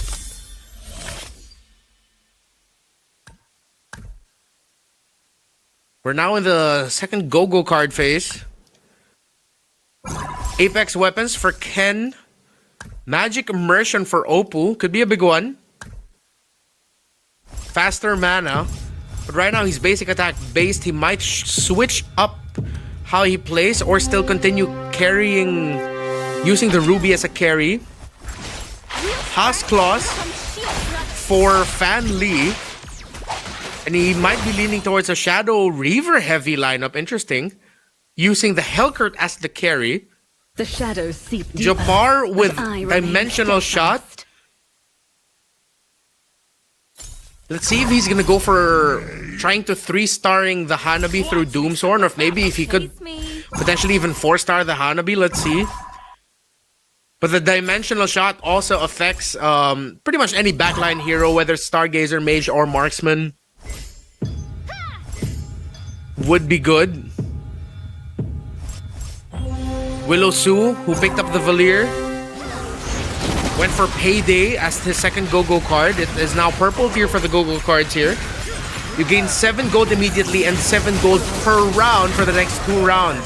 With 43 gold and at 71 health, it's safe to say that Willow Sue probably has the best economy right now. Not just because of the current gold count, but because of what else he will get in the subsequent rounds. Oof. Doinef takes damage. Japar takes the win there. Enemy ahead. 12 o'clock. Let's see. Ken is going strong. I never miss my target. Remember, even if he becomes the first place finisher here, he will be at 29 points. Anyone else who has won a game and is past him in points, they will be the champion. The maximum points Ken could get here is 29. The maximum for Opal is 32. The maximum for Willow Sue is 31. If either Opal or Willow Sue end up getting the win, they will be the champion. Anyone else, whether it's Scan Dominic, Ken or Wisnu, or maybe even Fan Lee, we're also going to be waiting to see the final calculation of the points as much as my weapon. of everyone else. The differential is not that high. Scan Dominic actually getting the win in the last round really made things so much more interesting in terms of the drama and answering the question of who will end up becoming the champion. Take a look at Japar's board. Decided to go for a tile formation with an opening here. It's the Tigreal as sort of like the carry actually, or tank. But because of how powerful Tigreal's implosion is, some would argue that if you could get him into 3-star, you could also make him somewhat of a carry with fast mana regen. As long as you get Dominance Eyes on him, and if it's not another tank item, it's another offensive item. Very close one there, Wisnu. Able to take the win there with this Angela. Oppo still on the streak. And remember, Oppo is one of the players here alongside Willow Su that could take it. So if Oppo wins this, he is definitively the winner. If Willow Su and Oppo are tied, we're gonna have to see what happens. We're gonna have to see the results in the end. For the lost souls. We look at the Gusion now of Fanli. Remember, that's the light sigil. Danger? Gusion summons a light sigil displaying a random roll synergy. You drag a hero onto that sigil to grant them that synergy that's being displayed by the light sigil. The sigil then expires, granting 11 gold. You have 3 chances to refresh as the roll synergy. So this is a synergy-based lineup. I'm trying to use the most of what it gives you. Seems like he has leaned towards Shadow Reaver. Hella a lot of attack speed for him. 60% attack speed from the winds that he dishes out. But all that attack speed, and I don't think he has enough damage unless that Ruby can somehow turn it around. It does not. The front line able to hold, and all the attack speed actually able to whittle down Oppo more than enough. Japar gets more damage again, yet he is not in the bottom of the table. Just enough. As currently it is Doin F who is potentially going to get taken out already by the end of round number 3, round 2 in stage 3 before he could even get it going.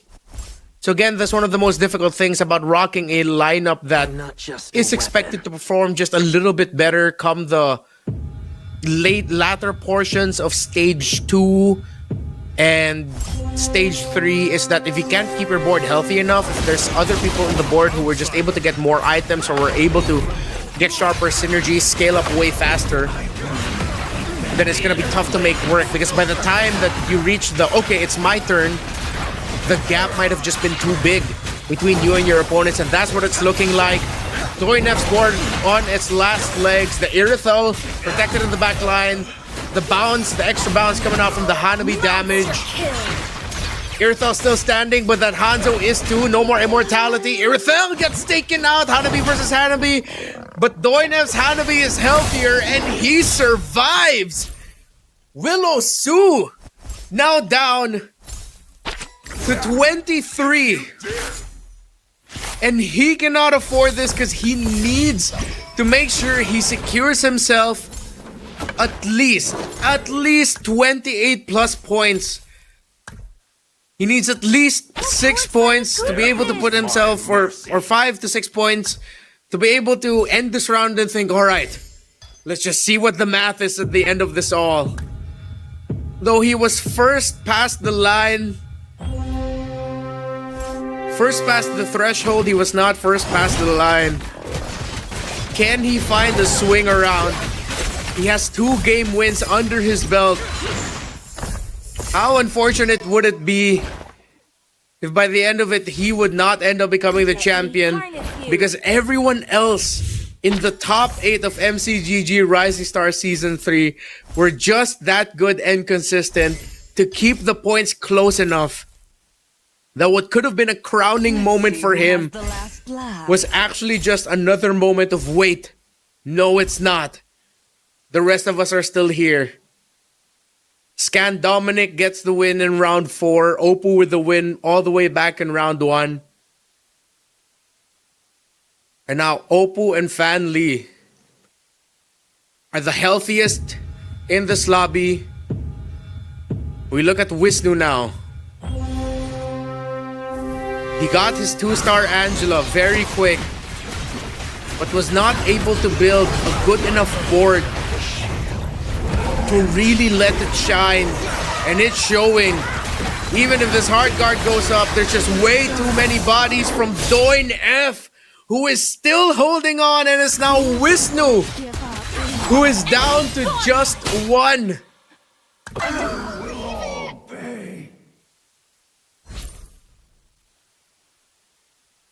Scan Dominic has ended a Fan Lee streak.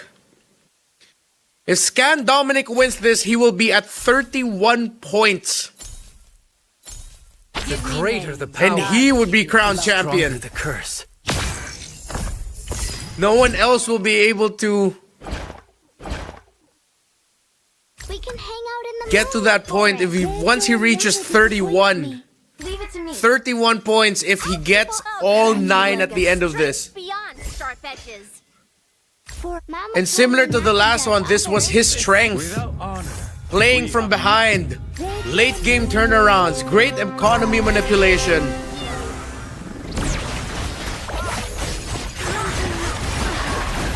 Final look here at Wisnu. As even though he got that Angela very early, he was not able to let it shine.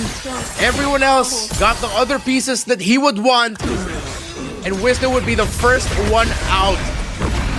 Officially out of championship contention. He needed to win this, as he doesn't have a game win yet under his belt. If Scan wins this at 31, Oppo's maximum points will only be 30.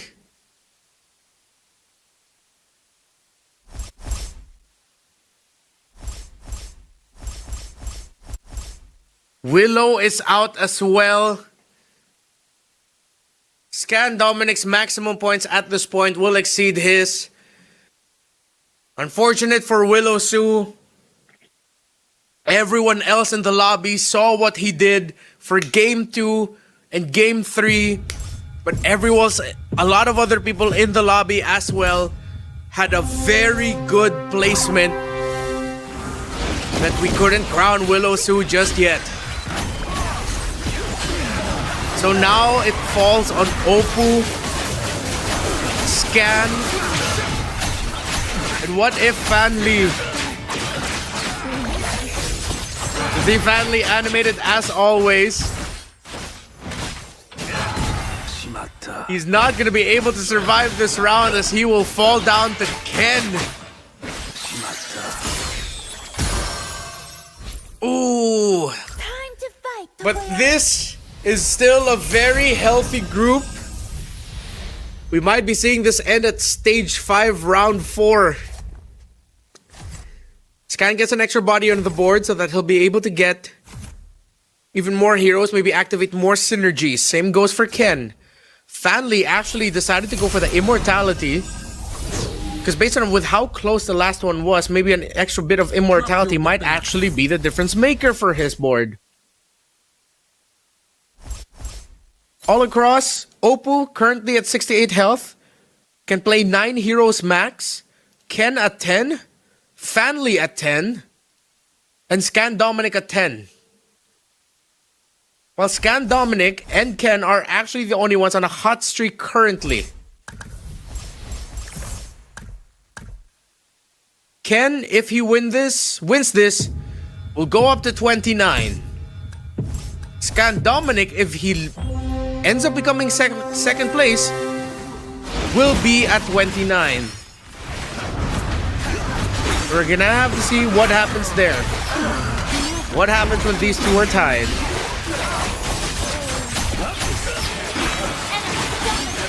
Fan Li. The economy manipulation, the immortality, was it enough? He still has one available on the board and he wins that one. His maximum points is 28. But he has yet to win this. If he wins this, he'll max at 28. Distracted now. Oppo, Fan Li, Ken, and Scan. Very tight game yet again. We have had 5 straight games. Only the strongest shall survive. Of high quality MCGG. Will someone be able to pull out the rug from under their opponent's feet yet again?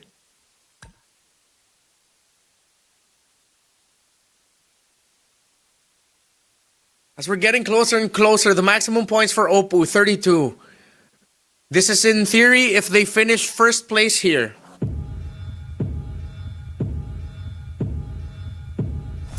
Oppo at 32, Scan Dominic at 31, Ken at 31, 29, excuse me.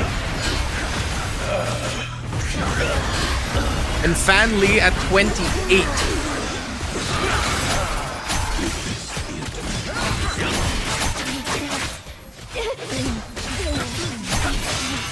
Fan Li against Scan Dominic. And he's gonna be able to win this one. All the shadow kills not enough. 7 win streak now for Scan. With invincibility comes solitude. And he is contesting. If this boils down to Scan Dominic versus Oppo, whoever wins that is gonna be the champion. If it gets to them. Ken is still definitely in the running still, but his max point is at 29. Game 5 Grand Finals. The final creep round.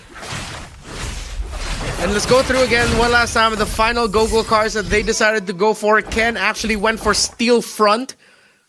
There are at least 3 allied heroes in the same role. You get the hybrid defense. For Scan Dominic, for every 1 activated synergy, allies gain 4% hybrid attack.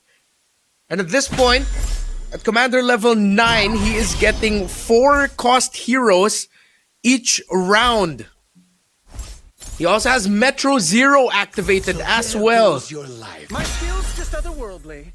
Customized recruitment for Fan Li.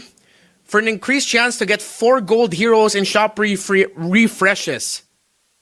Meanwhile, for Oppo, it's Trust Fund. At level 10, if he gets to level 10, he'll be able to get 25 gold. Going to the next one as we focus on Scan Dominic's Yuzong, currently in the running. And what's looking like to be the favorite to become the champion here decided to go for a full carry Argus with that Dragon Spear. His Dragon Spear has Gold Bandit, low HP shield, and hybrid defense. Remember, in the previous one, there was late game drama as well.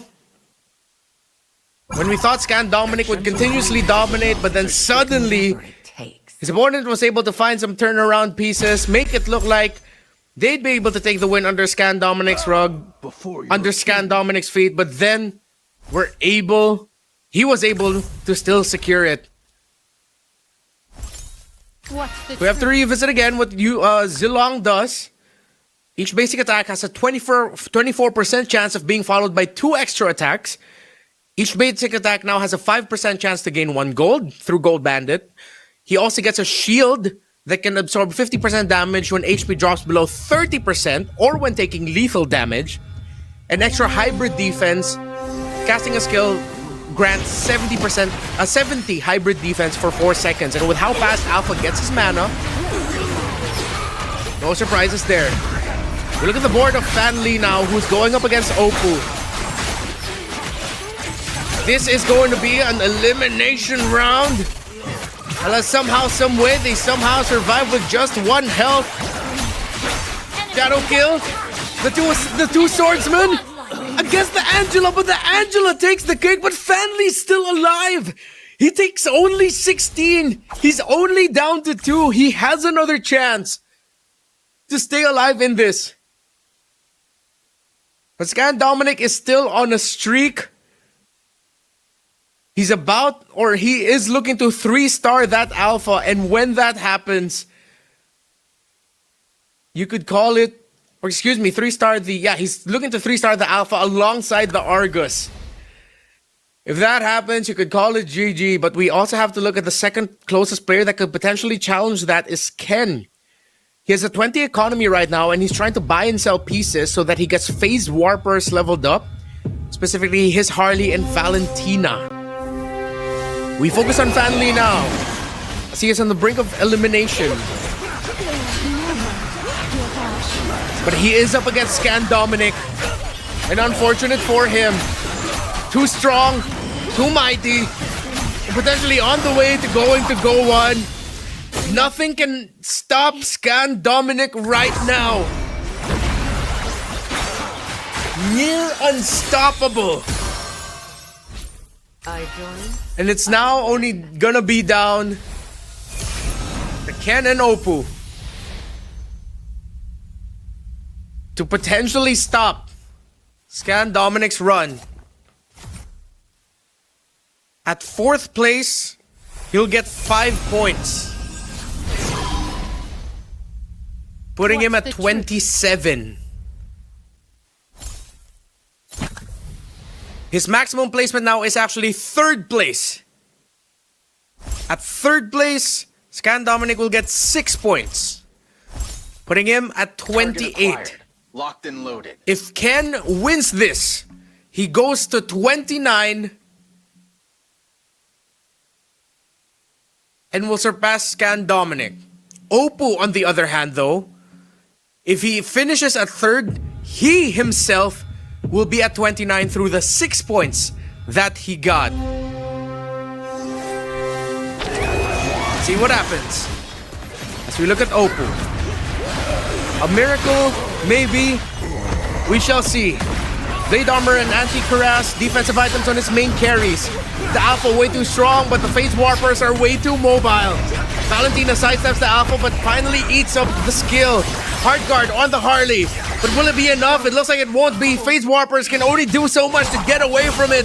Oppo will go down to 3rd, and he is at 29 points. Let a storm. There is. It's now down to Ken and Scan Dominic. But with how it's looking, Whatever it takes. Mission underway. the maximum points now, or the minimum points of Scan Dominic, I win.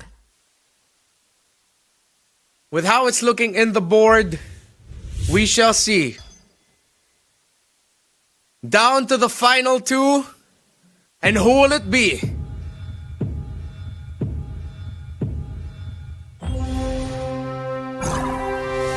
From Bolivia to Jakarta, or a world championship at home? We're looking at the point of view of Ken, who has yet to win. He has a 3-star Valentina that's holding on for dear life. A lot of Phase Warpers that can potentially sidestep. The Valentina against the Argus. The Argus gets the shield. He has increased basic attack. Winter Crown. The skill pops up again. And the Valentina gets taken out. Scan will win it all. Victory. At 32 points. 9 points secured here at the end. His second game win. And that is the man right there. Sun, bright, high and beaming all the way from Bolivia in Latin America. He is him. And he is the champion of MCGG Rising Stars Season 3. And he will be going to the Go 1, the first ever MCGG World Championship. What a play! What a turn! And the storytelling of it, how insane it was that it was actually the piece that threatened his victory in the previous game was one of the key pieces for him to win it. The Alpha and the Argus together. He went 19-5 in that game. Ken went 17-7. A very valiant effort from everyone here today. But Scan Dominic goes to go 1. When we thought by the end of round number 3 that it was gonna be Willow, but because of how competitive it was in terms of the points, everything was just kept close. 31 points for Scan Dominic, 29 points for Opu, Kent FXL, 27 points, Willow Sue goes 26 points, and Scan Dominic will go to go 1. Congratulations, he ended it going back to back, and what a climb. He got 3 points, then 4 points, then 6 points, and then wrapped it up with a back-to-back first place finish with a hero that in MLBB MCGG lore is commonly known as a dark system. There's no dark systems along in MCGG. That is champion worthy in MCGG. Playing the Great Dragon Spear again.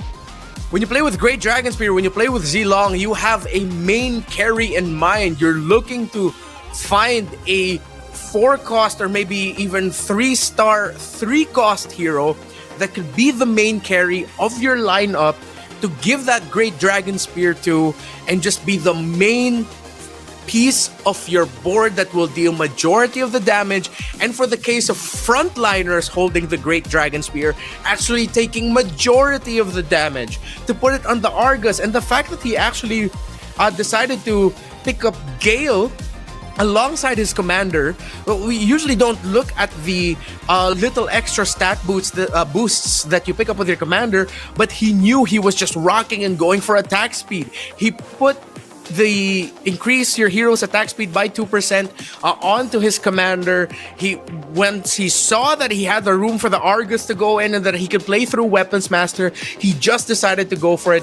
And then he was able to keep the board and his field interesting enough and not so laser focused into one synergy that he went out with Metro Zero with 8 on the synergy count, meaning that he gets 5% extra damage reduction. So he played that so incredibly well, and congratulations to him. He is going to go on. I cannot wait to meet him in person.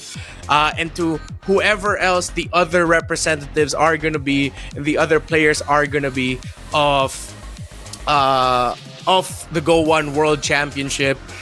But yeah, he is him from Bolivia. Just goes to show the global nature of how MCGG is now, how fast it was able to climb as a global game, and we couldn't have done it without you and without these players who put in the effort from MCGG Rising Open to the regional qualifiers to the group stages initial qualifiers to the semifinals group stages and now to this grand finals. It was a terrific day of MCGG, very competitive. And now we are going to be joining the Indonesian broadcast for an interview. Wah, itu dia. Hello, Scan Dominic. Congratulations. Hello, Scan Dominic. Can you hear us? Hello. Congratulations, first of all. You coming from Bolivia. You coming from South America, and you just win MCGG Rising Star, and also going to GO1 in Jakarta. How do you feel to be a champion? No.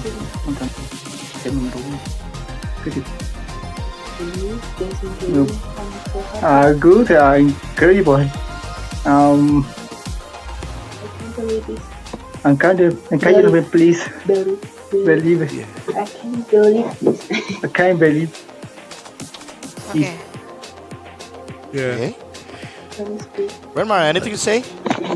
Yeah, of course. I mean, no surprises here. You went from the lower end of the table, and then you finished with back-to-back wins. We just want to know, when you picked Zilong, did you know that there was a hero you already wanted, that you wanted the Argus, you wanted Alpha as your main heroes for Zilong? One strategy inspiration, community in Brazil. Argus, my god. Oh my my goat katanya guys. Jadi Okay. mungkin buat teman-teman yang ada di Indonesia, awalnya nih kayak Scan Dominic. My cyber boy. My cyber. Jadi dia nggak percaya, dan dia tuh ngerasa kalau Argus emang the goatnya dia tuh hero favorit dia pokoknya. But how do you feel to fight against 3 Indonesian? Yes. In the last fight, right? So good. No, not incredible. Yeah. So good. Indonesia so Good. good. Indonesia so good guys. So nice. So nice. Maybe. But it seems like first. I am nervous. Oh, you nervous? Yes. Pasti bro. Yeah. No. Hey, it's okay. Like, we understand. You fought very hard today. You went from qualifiers all the way until now, and you deserve to rest and you deserve to celebrate. Actually, I want to be able to hear you say this in your own language. Even I know we're in the English broadcast, I'm pretty sure there are people watching. So in your own language, you can say it. Why do you love this game? Or just make it simple. Just tell people, invite people to play MCGG in your language. ¿Me dijo? Sí. Este juego me encanta porque la verdad, me desestresaba y siempre cada vez era una salida al mundo. Este juego me ayudó mucho y conocí a muchas personas gracias a este juego, a maravillosas personas. Estoy agradecido gracias a todo mi equipo y todo mi apoyo, todo el apoyo de mi equipo. Okay. A toda la LATAM que me apoyaron todos los latinoamericanos, y soy el único por apoyarme como ser los únicos representantes. Estoy muy agradecido. Sobre todo a DK y Shani. Oke, aku mau translate. Oh iya boleh. Let me translate in Indonesia, right? Ya, jadi terima kasih untuk MCGG, game baik katanya, game terbaik, dan untuk teman-teman yang di Latam, ini kan game yang lumayan mengandalkan personal, jadi nggak perlu nyalain siapa-siapa karena yang main ke kita sendiri, ya kan? Dan untuk komunitas di Latam atau bahkan tadi dia sempat mention di South America, semoga bisa berkembang lebih banyak lagi dan semoga nanti bisa mewakilkan South America untuk turnamen selanjutnya. Dan maybe you can translate to English as well. Yes. I can do a little bit. I'm actually half Spanish, but sure. So the little bit I understood was he said that there's a lot of actually strong MCGG players and personalities in Latin America, and it means a lot to him that he gets to represent the Latin American region, that he shows that they can go global, that they are world class, that they are deserving of a spot in the World Championship for MCGG, that anyone out there can pick up the game and become a World Championship representative for their country and for their region, and that's why that they should go ahead and play the game as well. Very last thing, your message to your fans and your supporters. If you want to say thank you to anyone else and to any other fan.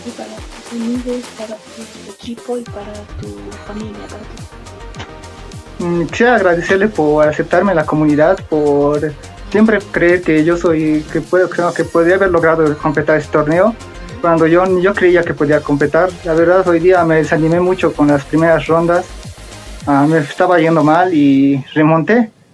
Estoy agradecido. Quisiera también, estoy nervioso, perdón. It's okay. Oke.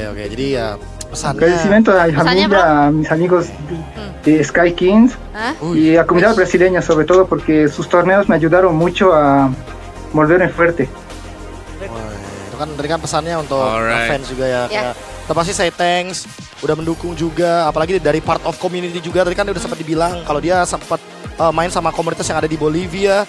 Ya udah pasti dia akan mencoba untuk memberikan yang terbaik, ya kan, buat komunitasnya juga.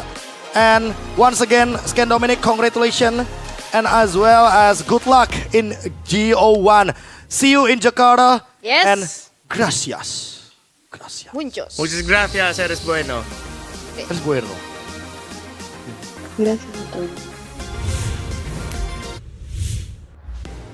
All right, congratulations to Scan Dominic. Of course, he is from Bolivia, and I just want to thank him for taking the time and really doing his best to be able to give us a moment to understand how he plays. And hey, we got it. Argus is his GOAT. So it seems like he already knew what he wanted to do when he picked up that Zilong, when he got Gale, the extra attack speed. He knew he wanted to chase that Argus down. In his own words, Argus is my GOAT. And that's why he was able to win it. So at the end, it seems like in the very final round, he just decided to go for comfort. He decided to go for what was familiar to him, what would be his best personal strategy. And it's what took him to GO1. It's what's gonna take him to Jakarta. He is gonna be going to Indonesia to compete in the GO1 MCGG World Championship. Muchas gracias to him, and of course to everyone in Latin America who was supporting him, and all of his friends and family. He said the same messages as well. So it has been an absolutely stellar journey for him. I cannot wait to see him on the world stage as he goes up against among the best of the best. And at the same time, he also let us know that you should watch out for Latin America as a region for MCGG. That there are a lot of personalities and faces there, that you could also be a personality and a face of MCGG of yourself. Just take the time to play the game, to put your hours and effort into it, and it can take you to new heights. And it's going to be taking him to Jakarta, Indonesia for the GO1 World Championship. Again, congratulations again to Scan Dominic. And to wrap things up and to close things up, of course, I just want to say, first and foremost, thank you to each and every one of you who has made the MCGG Rising Stars what it is. We started with Rising Open, and then we closed out the year with this, our first big broadcasted in the English language and in Indonesian as well, MCGG tournament. That, yes, there was a lot of Southeast Asian and Asian representation, but at some point we had top tier players from Kazakhstan, Uzbekistan, and then now, of course, our champion is from Bolivia. Our champion for MCGG Rising Stars is from Latin America, and I couldn't be any more happier for him and for them. And I hope we didn't get him too nervous with the interview, and that he has time to celebrate and just fiesta with his family and friends, that he was able to win that money, and now he's going to be representing his country and his region. The dreams of Latin American Magic Chess go in his shoulders, and the way he plays, even it's cool, calm, and composed. Even when he's at the deficit and is having a hard time trying to make a comeback, he finds a way. Just like how each and every one of us can find a way to find some time to get in the palm of our hands one of the fastest growing rising star in esports, that is Magic Chess Go. On behalf of Naisu and our fantastic production team, thank you so much for spending your time with us. Good night, good morning, good evening, and good afternoon. GG, well played, good fight. Thank you. We'll see you at the GO1 World Championship.